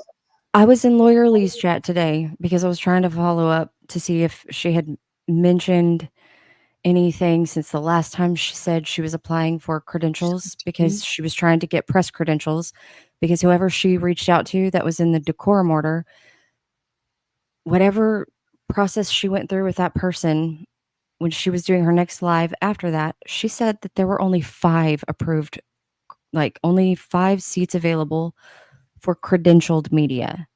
And so I've been trying to find out where she got, if she got that number from the person Gull appointed to oversee that, because I know when in the order itself, when Sleuthy was doing a breakdown, she said there were 12 seats. And I don't know if the 12 is, okay, there's 5 for credentialed and then the rest are for independent media. Like I've been trying to send follow-up emails to anybody, hoping somebody like with actual media organizations, like, "Hey, were you one of the 5? Can you help me understand where this one of 5?" Because apparently she got approved for one of 5. I think one of her mods might have said that, but I screenshotted it so I could look at it later in case, because I was like, I saw she was live and I was just trying to hop in there real quick to see if I could get an answer from maybe one of her mods. But I'm curious about that discrepancy now because it could have been as simple as she misspoke, but I'm like, now I'm curious. I'm like, okay, what does credentialed mean? And she's not actually media. She's an attorney. I don't think it should matter one way or another. I think the public should have access to this regardless. But I'm trying to figure out, is Gold going back on, like, is she doing not side deals, but like, does she have like in her own mind, like, okay, we've got this many for defense, this many for prosecutor, this many for the families. We've got 12 for media, and 5 of them are going to be for credentialed media who are, like, in my mind, I'm like, okay, are the 5 guaranteed a spot every single day, and the rest are just going to have to fight it amongst themselves or like get in line? We'll I get want them in. more clarification on that. We'll get the people we want in there. That's what it seems like. We'll find a way. How? Well, apparently hope there's you're at least right, but- 5 credentialed that were approved. Even if they're not credentialed, But they can go as the what does public. that mean? Credentialed could be Susan Hendricks. What is that? Like, what does that But mean? I they're don't still even know what going to that be means. like, they're still Credentialed going to through be like, their process. Like she has a process to where if you want Yeah. to get credentials for this trial, you It's go through the her man process, who though, was right? named in her decorum order. I forget his name. It's in the decorum order. She misspelled it every single time. It's like she just did the Control F, replaced his name through the whole thing, but it was misspelled. well, then maybe the defense saves one of their seats for a media person that they want to report on accurately for them. Like, I mean, they have a certain amount of seats allotted for them. Like, maybe they just need to make sure one of them is saved each day for somebody like Bob or Andrea, or just at least one saved every day for somebody they want to report honestly and fairly you know, Being- for what the defense did that day. Being like tied to a larger media affiliate in any other circumstance in the world, like that makes the most sense. We've had for 6 years and 7 years is larger media affiliates, and it's been Okay, the but laziest, most Lawyer Lee is connected- not affiliated with any media, and she got credentialed. She is not tied. She's a lawyer. She's a good one. Like she's like I'm not saying this to in any way negative towards her. I actually like her. I'm just saying she's not affiliated. I know she's a YouTube channel, but as far as like an actual media organization, she's not affiliated with any of them, and she's getting credentials. Like they told her if she wants to be one of the however many, she needs to apply for credentials because she reached out to the person from the decorum order to ask what is the process, and that's the only place I've also heard about this going through this process specifically for people who have not previously been credentialed. But the process seems to be through the court and only the court and up to the court's discretion about Yes. whether or not someone is credentialed. But that Listen, is there's gonna be a battle on the bridge. Okay, October 13th, all media meet at the High Bridge. it's Last 12 standing get a seat. it's not meaningful Everyone else gets access, thrown in and the that drives me crazy too, because how helpful is it if you're a journalist and you get to go one day out of 20 days, or you get to go the first and the fourth and the third day, and so you get part of someone's testimony, and then if you miss the second half of the other one because you didn't get back in time and they closed the doors, that's not consistent. That's not how you have people turning around and reporting consistent factual information. You've got a bunch of different people getting different bits and pieces and all reporting on those different bits and pieces, and we just have to hope that we're getting some sort of full picture. It's ridiculous to me that it's already set up in the courtroom. All she has to do is press a button. It's under her total and complete control. We could all just have audio released at the end of the day and not have to deal with any of this. But she's really going to make Jody have to do all of this on her own too, for when everybody's requesting transcripts for everything. Oh, Jody don't give a shit. Jody banking this year. Well, you know what I mean, though. Like Jody it's going to doing be all on fine. her. Her inbox is going to be blowing up every day until she. I'm just saying, like, Gold doesn't even care what kind of pressure she's putting on her. I guess she's already Yeah. thrown Jody I under mean, the I bus at don't- least once. I mean, don't there's think she cares about no- her at all. But There's no argument for not having an audio stream. There's just you can't justify that. You can't. You can Is that say even, like, in no line with- video because it's so high profile. People are going to screw with the jury. People are going to catch the jury, and not in my house, not in Big Mama's house. You can say all that, but you can't do that with audio. And True. audio is just a audio recording of what should be what we are all entitled to, a public trial. What Rick is entitled to, what we're entitled to, what the state is entitled to. We're all I don't know how she's entitled gotten to past it. that. We are 'Cause not he bad is people for entitled asking to for it, and you can't use the courthouse seating. Like the fact that the courthouse is small. In every other case in Indiana, when the circumstances affected whether or not the public could have meaningful access to an open proceeding, the Supreme Court entered an order to actually create a whole streaming thing that could Yeah. be put in every single trial court. They could either stream You it to can put it on YouTube delay. or You Zoom can- or however. Like it was up to their complete discretion and Yeah. control. You can do it at nighttime in case there's like a Janet Jackson like nip slip. You can Yes. like if anybody like has an outburst and freaks out and you don't want But that they audio did that thing because out, the you courts can had do to it at close. nighttime and cut it out. If the There's courthouse so is- many options.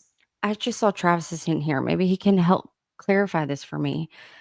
It doesn't matter if the courthouse if it's because the courthouse is closed or because it's small.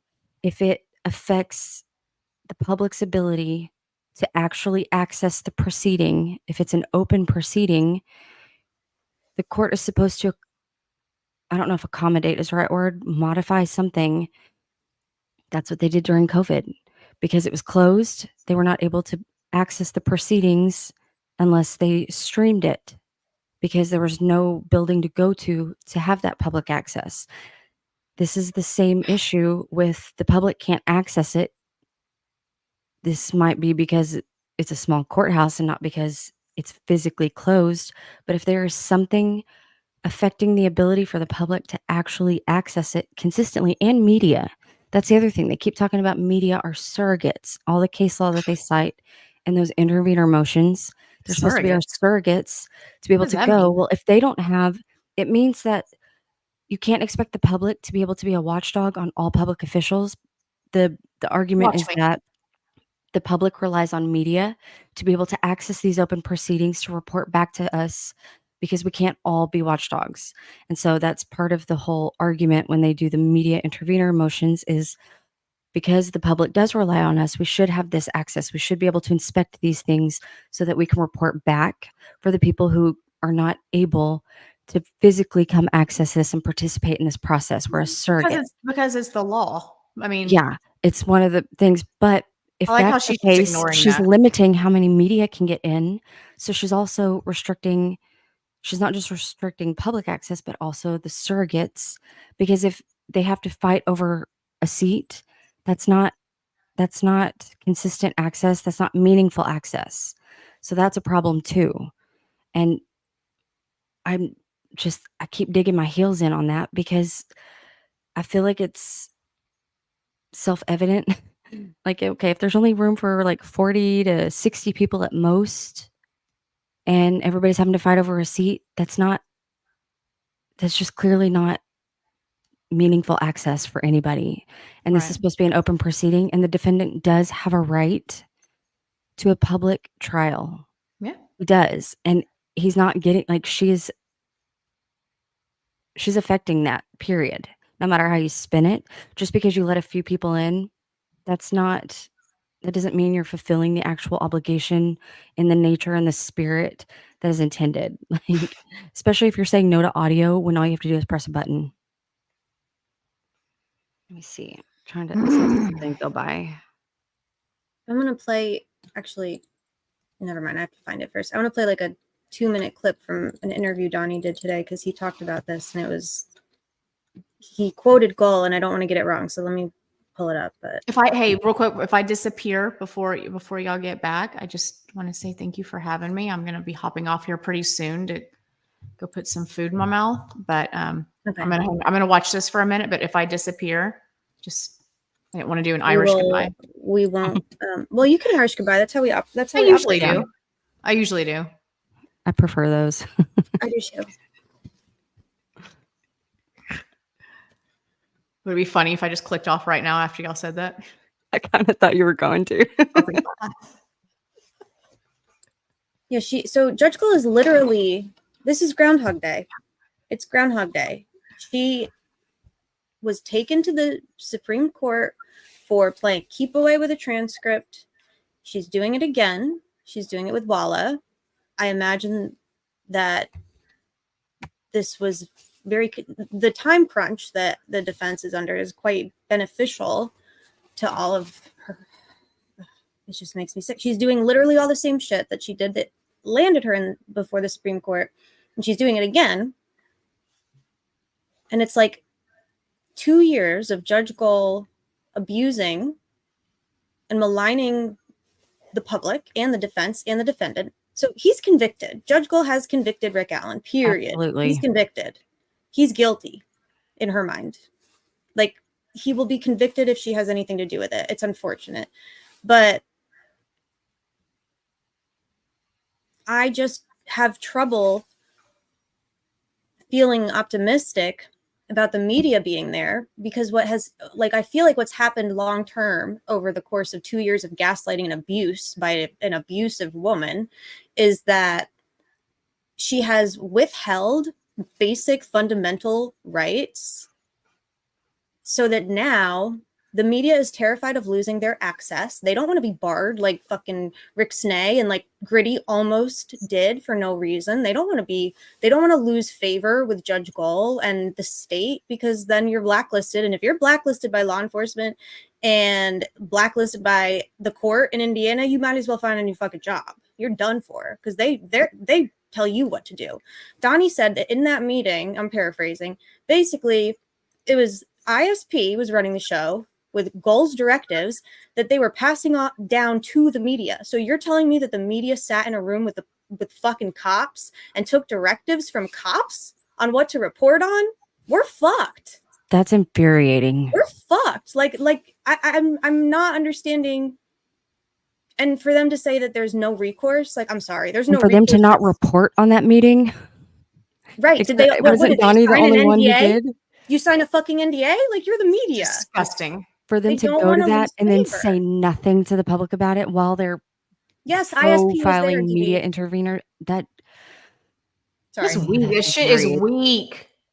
That is like, well, it's also just not true for them to say that there's no recourse. No, there's no recourse that won't be detrimental perhaps to them or their organization, like in the short term, in terms of their friends with, like, yeah, you're gonna piss some cops could never be us. Could never be us.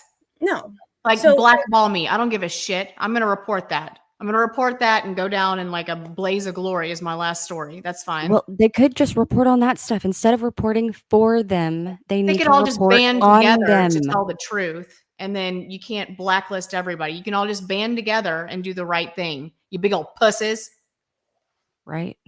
Get your shit together, Indiana media, for God's sake. well, and they also like so they had this fucking group of hooligans, everybody here, finally holding them, their feet to fire, at least on Twitter. Ooh. And I don't agree with all of the discourse that's taken place, but also you're the media. You work for us. You don't work for ISP. You are literally the watchers. So why are you getting defensive when the public's like, y'all, there has to be something that you can do? And they're like, nope, sorry, nothing we can do. That's not fucking true. That's not true. It's just not. I missed all that. I definitely need to. I just saw that Gritty said the meeting was on September 19th. So I was looking at my folder to see what was happening around then. The only thing that happened before, at least according to the filings, was Mullen was deposed on the 13th. And then on the 20th, defense deposed Tobin. On the 11th were the orders. Let's see. After the court, she denied the interlocutory appeal on the 11th. And the request for recording of court proceedings by news media was denied without a hearing on the 11th. And then Mullen was deposed after that. And then they called a secret meeting after that. I don't know who else was deposed in between there, but that's interesting to me that she goes from no recording to Mullen's deposed to, okay, actually, we're going to have a secret meeting with media after I denied your request for recording, but go ahead and come on in. Let's talk about this. That's sketchy. And then after that, defense is having to file these motions to compel the deponents to answer questions.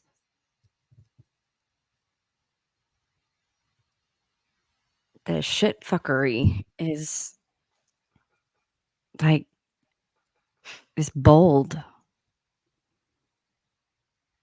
Let's see. Is Donnie the only person who reported on it? Yeah, I'm gonna pull up his article now. I keep getting distracted, but I wanna get like verbatim what he said occurred at that meeting, because he's the only person, and obviously, well, was he invited to that meeting? I'm not sure. I believe that somebody either him or his from the station. Yeah, from his station, I believe, yes, was there. Gotcha. I want to say that he was but I don't. Let me check for sure. But also, what occurred in the meeting? What was the point of the meeting? Exactly. We also don't know what's going to happen Because Grady just basically said the he time your was whistle invited. blew, or whoever shared the like, we didn't know about that meeting until somebody talked about it. So Did you hear? Grady just said he was invited to that meeting. She said she spoke to him. okay, so he was invited and he Yeah. was there. So probably his station was invited, and he attended. And then what? What was the point of it? Like talking. So I know that like we've heard that it was about like security and protocols and decorum. Travis What just else? said, think there was a deadline or procedure that media was referred to. I think What do you that, like, okay, when you're here, you can't do this, you can't do that. When it comes to the jury, like recording or interviews, that kind of thing. Is that what he's talking about?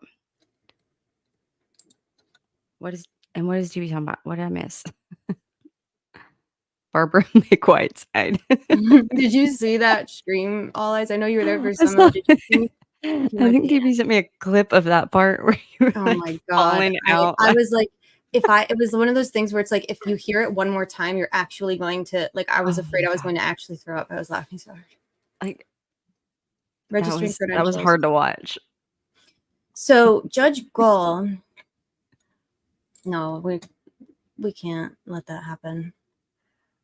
Oh, DB said we have no idea what the result of sharing the existence of that secret meeting is yet. Yeah. Like I wonder if she's gonna like what you think. He's talking about filing for relief.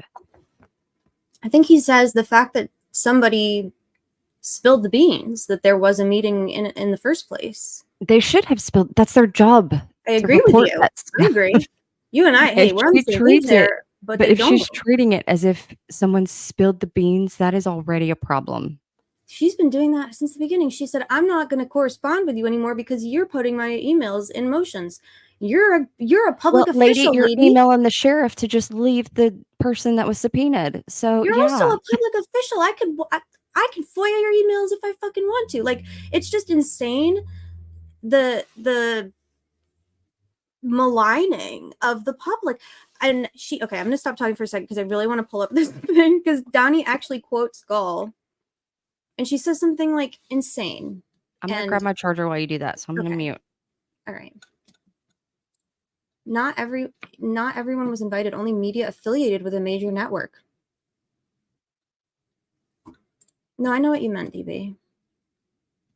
Like getting fired or blacklisted or arrested, like Todd Click. Like, let's be real. Love you, Mwadong. So it's not an open, so it's a closed door meeting where she's picking and choosing who can be there. That's insane. Then if she's picking and choosing which members of the media, and it's not a public hearing.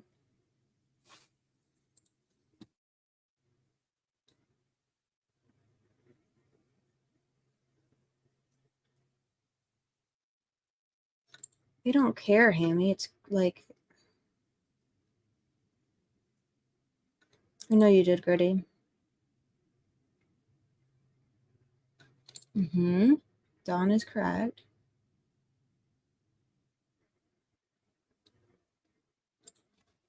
My God. And now the media is pissed at the public. So the media was pissed at the court for all the bullshit, but then the public was like, yeah, rah, rah, rah, rah. Like, we're all supporting them. But like, they didn't like our questions or pressure. Now, granted, I think that like, I just don't appreciate, it's the same shit that we hear all the time. The police do it, the courts do it, and now the media does it. They're like, there's more going on behind the scenes that the stupid public doesn't understand. Like, get fucked. Whose fault is that? Like, whose fault is that? There shouldn't be more going on behind the scenes. Okay, here's the article.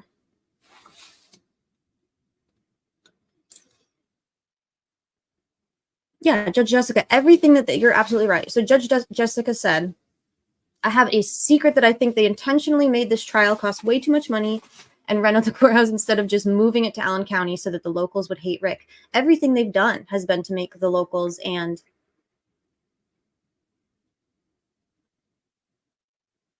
the public hate Rick and his attorneys. Look how effective it's been. Yeah. And literally the media, they like lifetime men who have been with major networks for longer than I and most of the people that were corresponding with them today over the last few days, like longer than we've been alive. These men have been reporting and affiliated with major media organizations. Why are you so defensive? Like, why can't you handle the most minute public criticism and pressure when you're failing to do your job? Like, it's like they're aghast that people dare buck. They're like so used to everybody falling in line. Yeah. I know that's like a really broad thing to say, but like, It's like decorum politics. yes. You're like, oh, this is not professional to speak to anybody that way. Right. Yes. You're just supposed to be polite about, like they don't criticize each other. Like, imagine thinking that a journalist with a major news affiliate is in any way more deserving or like worthy or responsible or useful in a courtroom reporting on a trial than like an actual independent or like indie investigative reporter. Like, I would prefer the opposite. I would prefer we have independent. I would just prefer y'all, like us in there than Bob. I don't mean Bob Mata. I mean the other Bob. Like, what are we doing? That's not comforting to me. Yeah. Bummer.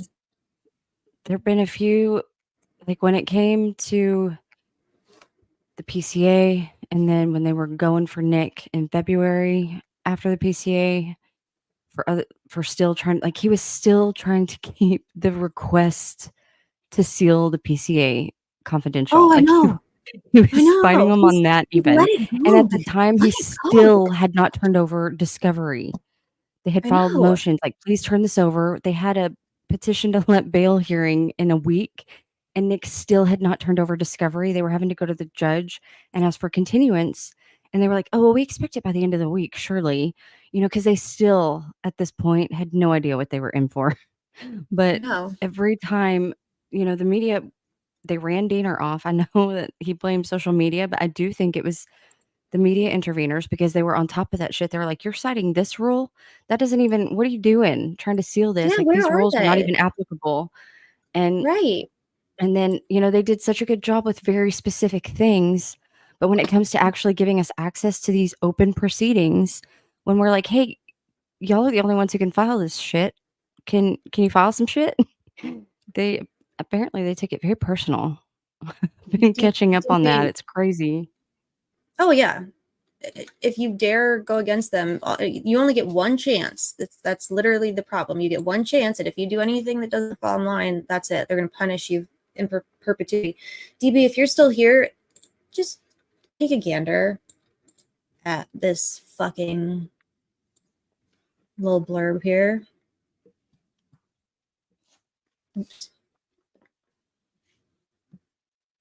So not only was ISP in attendance and participating at this meeting, ISP held the meeting or hosted the meeting, apparently. Logistics. Oh my God. It's insane. The logistics of walking in to a hearing, like nobody in the media has ever gone to cover a hearing in this itty-bitty little courthouse. They need a logistics meeting. That's funny to me. They apparently angered Judge Gold, and she no longer has faith in the media to cover the case appropriately. Who gives a fuck? That's not her call. Well, This is apparently not her she thinks call. how the media does their job and what they cover is her call. Whether or not the defendant can actually defend themselves is her call.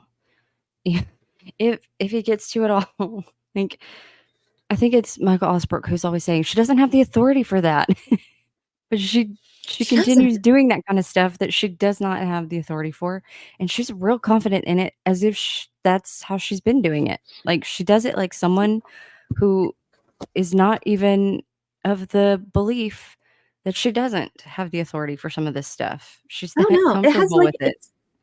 it's never even crossed her mind that she might be overstepping her. Like never once has she been like, "Hey, am I like maybe being a little like a little? Am I doing a little much here?" No, not at all.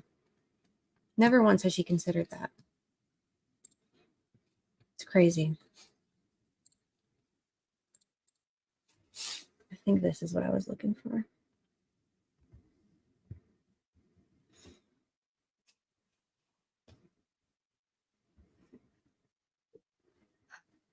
I think I don't know if she's a dictator, but man, she definitely makes it's like one dick move after the other for sure. Okay, and your work for I love it's when you mess. All right. This is Donnie, right? Yeah, this was a segment earlier today. I think it's about 2 minutes. I just want to make sure it's queued up. So English. So to go back to what you just said, you said yes, he's been locked up for 2 years. Okay. Like my jaw dropped when I heard this part. So let me see.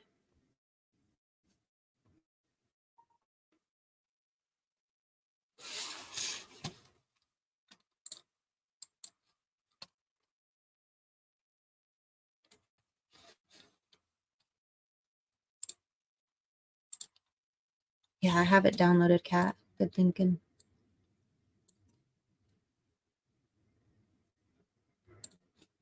Okay.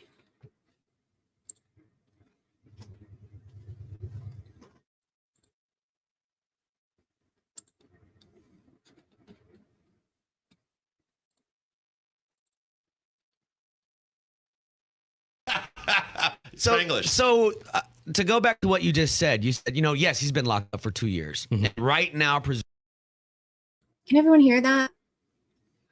I can. Okay. innocent. Mhm. Okay. And your words, kind of a thin case, flimsy, whatever you want to call it.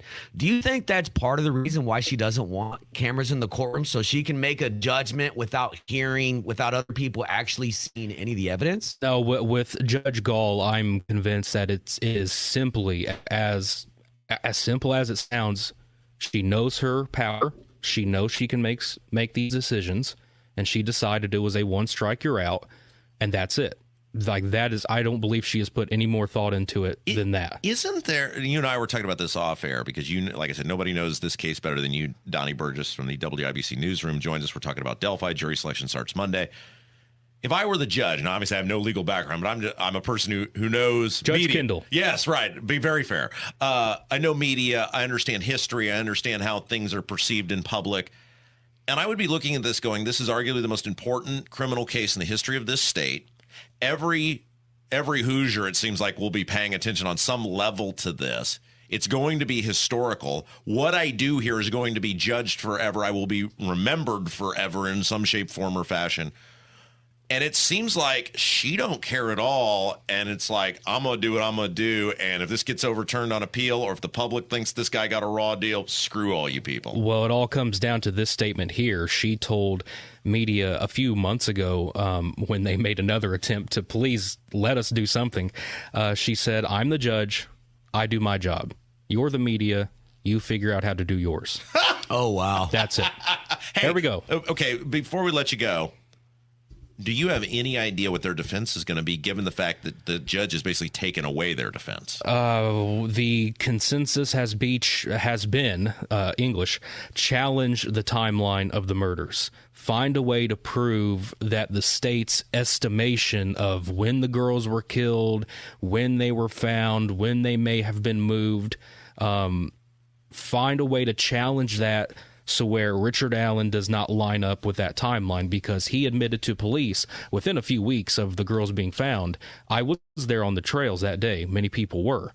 And the defense at this point has to try and find a way to show that he was not there. Another thing that they're trying to fight right now, the prosecutor wants one of the ballistics experts to not be allowed to testify because the defense wants that expert to challenge the unspent round that was found underneath the girls' bodies, because that's like as we know now, that's the strongest piece of evidence the state has against Richard Allen, that a unspent round with markings traced back to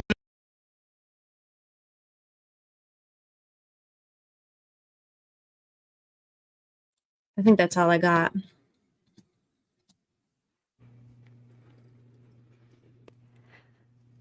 Oh boy. Yeah. By the way, I think I would like a motion to forever call it the slime line. I saw Dorsal say that earlier. I love that. Instead of the timeline. like I'm only gonna refer to it as the slime line from here on out. We should attack that. I love that. I want to share this with everybody. Hold on. This is the best thing I've ever heard in my life. I want this etched in stone on my grave, on my tombstone.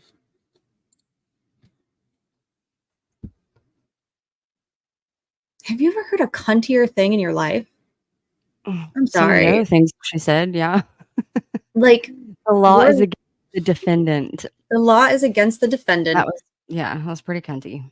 You only want to move your client because it's inconvenient for you to travel 4 hours to see him. Yeah, bitch. I would like to see Nick travel that far to go do his job and see how fast she remedies that for him. She'd be like, "Oh no, you had to do a drive farther than, I don't know, down the street." He would never. And it wasn't just Rosie asking that. He was trying to make the point of we need meaningful access to our client. He is actually guaranteed a right to a robust defense, and it's hard to do that with a 7-hour drive in between us, especially when they won't let him do other means of travel. Even when they had to cancel like that petition to let bail hearing, I still get irritated about that, because that would have been the first time that he would have been able to have a break and have a private conversation with his attorneys in February of 2023. But she canceled that transport order and had the hearing virtually instead. She's sadistic, I believe. I believe she's sadistic.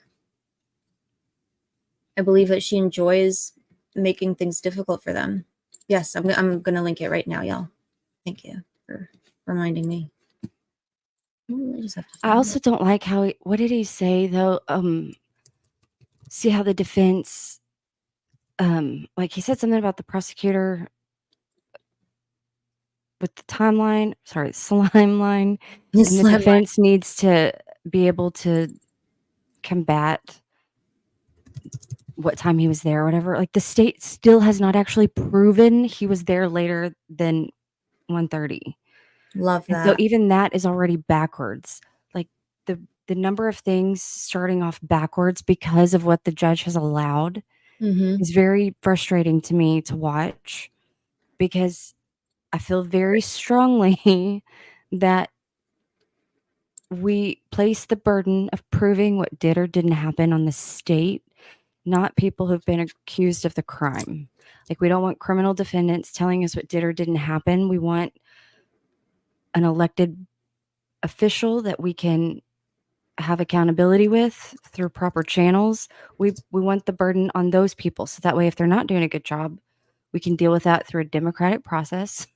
There's all kinds of benefits to placing that burden on the prosecutor, but the way she has ruled on everything continues to kind of twist the actual burdens that the prosecutor is supposed to hold. And I don't know if that is because Nick, for a while, I thought there's no way he did any actual defense work, because the way he operates seems to be teeing him up for the prosecutor.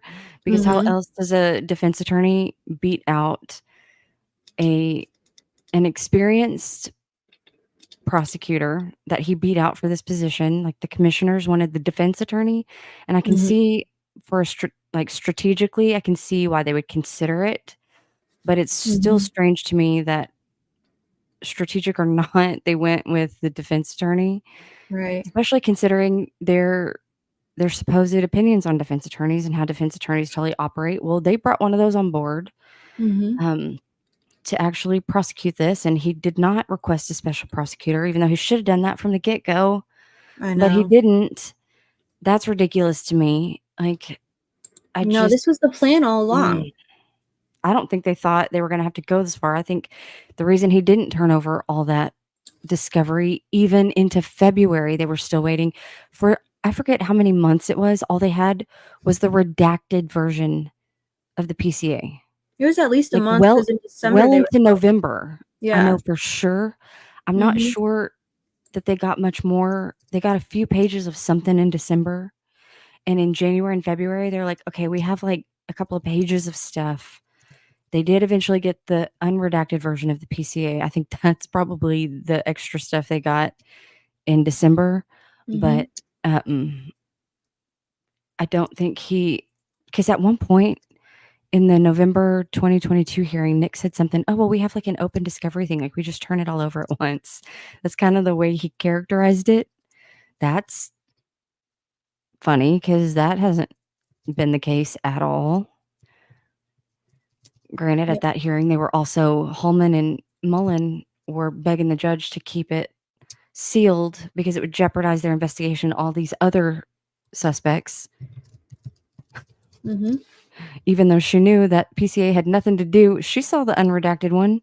She obviously knew it had nothing to do with other suspects. So why did she grant their request for so long when obviously, unless I'm starting to think, at least recently, like we know she doesn't read the defense filings, but I kind of have been wondering if she doesn't even read the state's filings either, or even listen, because she put that one order about how they waited too long to mention about how long they needed for trial. Yeah. But as early as the June 15th hearing in 2023, not only did defense bring it up to her face, Nick even chimed in and was like, "Yeah, at least 3 weeks for sure, easy." Like, he agreed, and she still like, I don't think she listens either. I really Mm-mm. don't. I think her mind is already made up, so she's just kinda like, "Wah, wah, wah, wah, wah." That's all she hears when they're talking at these hearings because she's already decided how she feels, and I don't know if she's aware of that or she just doesn't give a fuck. Maybe a little bit of both. Mhm.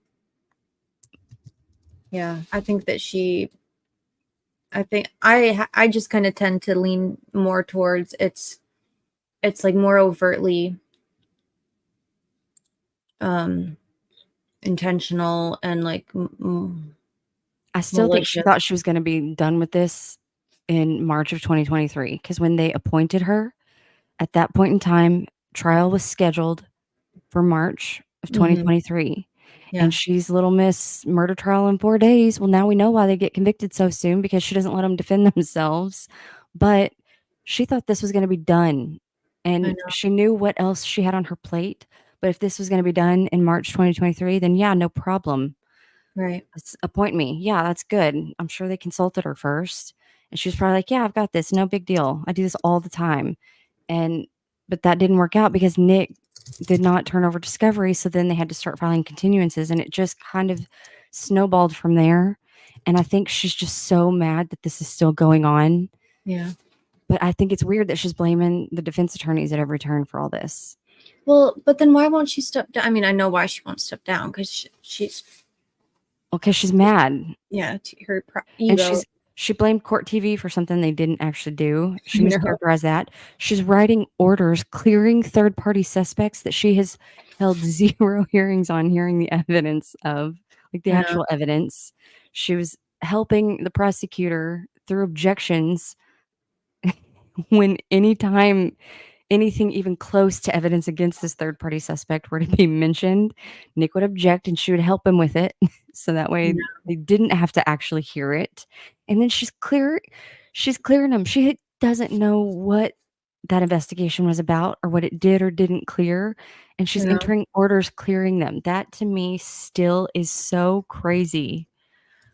And it's weird to me that she's proceeding as if any of this is normal. You know? It's not. Yeah. And she's also, I mean, to be honest, it kind of sounds like the unhinged, unstable, like ramblings and flailing of a lunatic. She's calling meetings with the Indiana State Police and the media because she's convinced that somebody wore spy glasses. Can we just think about that for a second? Well, Is even she when in early dementia, don't this know. is a woman who's not well. That's paranoia to the nth degree. That's crazy.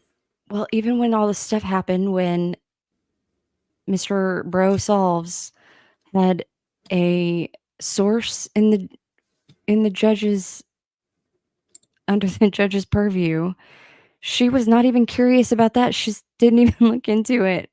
Yeah, Like, you no, would she think has if no that happened curiosity. if you're the boss, whether you're a judge or the boss or the manager or whoever, Yeah. if something like that is alleged to be happening in your office and you're supposed to be accountable to the public on any level, you would think that you would get to the bottom of that. And she was just like, no, I don't even know if ISP is still investigating that. She just, Right. like, didn't even concern her. And it Didn't turns they, out like- that her people in her office were the ones misfiling stuff. But because she didn't even bother to so much as follow up on it, which is real basic.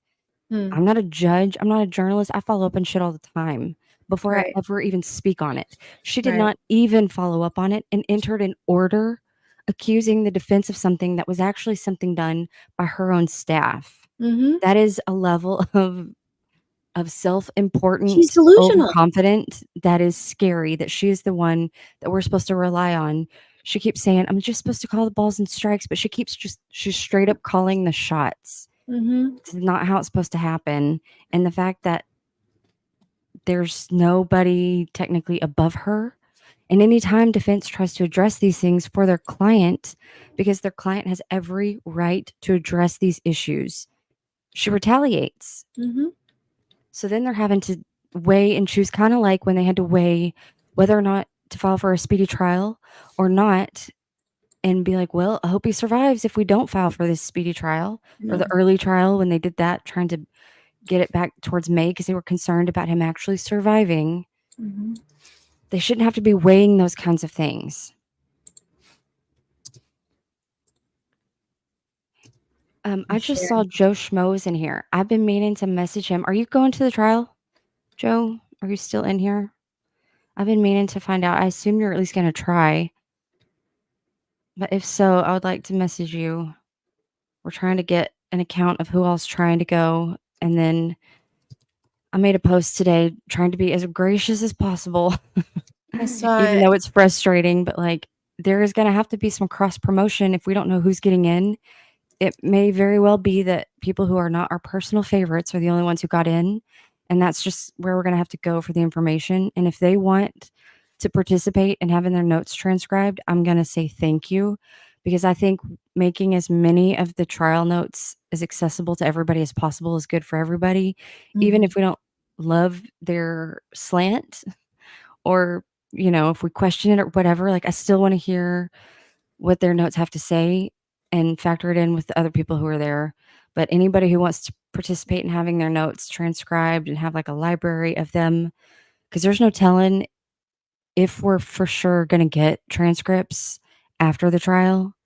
I know people will request them, but just like Gold did with Wallace testimony, there's no telling what we're actually going to get versus not get. So if we could at least have trial notes when they're the freshest on everybody's mind, I would like to do that, even though like it might entail some crossover and we're just gonna have to group project, group effort regardless. Yeah. Hang on, Idaho Charlie says, I said earlier, Hidden True Crime said they were going 2 seats. Yep. Yeah, and murder sheet, 2 seats. Like, I only included on my little chart of like avoidable mess chart. That was I put a little disclaimer underneath the chart. These numbers only reflect if one person is sent by each media org that has claimed a spot. Like, I want to be there. I'm putting my hat in the ring. If you add in the ones who are 2, like they come in teams of 2, like Hidden True Crime, her and her husband, they're both going to try to go. Murder Sheet, they're both going to try to go. So that's when you do that for everybody who's saying they're going to be there. Why are It's we doing even that? way more over capacity. Like, Yeah, why are I'm we trying to sending keep 2? the most conservative number because Right. even the most conservative one is still a problem. But I'm trying to do that so that way nobody's acting like I'm overinflating stuff. But hang on, did he say he was go? Yeah, you're going to He's gonna try. try. Well, if there's a good way to contact you, if you want to message me or email me, the best way, like, I don't know if DMing you, but yeah, I'm trying to, anytime I come across anybody, whether it's in, like, I did the same thing in Lawyer Leaves Live earlier. I saw someone, I'm like, hey, if you want to, by the way, can I message you? Like, I'm just trying to catch them as I see them for anybody to like establish some sort of contact. Cause I also think it would be helpful for the people who are trying to go instead of them having to respond to 500 people at once because everybody heard they got in versus not the other ones. Like, if we can give them a little bit of a break where they tell one person and we kind of have like a little system in place, like, okay, this person just got out, they're going to go eat, we've got their notes, like they can actually have an actual break after sitting there for that many hours. Their Mhm. brains are probably going to be fried and they're probably going to be overwhelmed if they have too many messages. But if we can kind of get a system in place, if they don't want to participate, they don't have to. But I'm trying to at least make that available to people going because it's hard for me to sit still when I can't be somewhere helping. Right. I don't know what else to do. Yeah. But like, okay, and the last thing I'm gonna say, and then I'm not gonna Irish goodbye because I'm gonna fall asleep. Okay. But what if the family wants to like bear witness as they're entitled, but doesn't want to be in a room with the defendant or doesn't want to be in a room with a media circus or like for them to like pretend like any of this is for protecting the victims and the families, Right. like she just Agreed. doesn't want, she just wants to keep all of the evidence in this case sealed like it has been for 7 years. That's all. I don't think Yeah. they ever thought they'd have to have a trial. They thought they were going to arrest their catfish pedophile and all his friends because, like, get the fuck out. It's just, they never thought that this would happen. And here we are. And so she's just going to, it's just stupid. It's crazy. Yeah. Agreed. Oh, God. You want an Irish goodbye? Yeah, for sure. Okay. Okay, bye. Goodbye.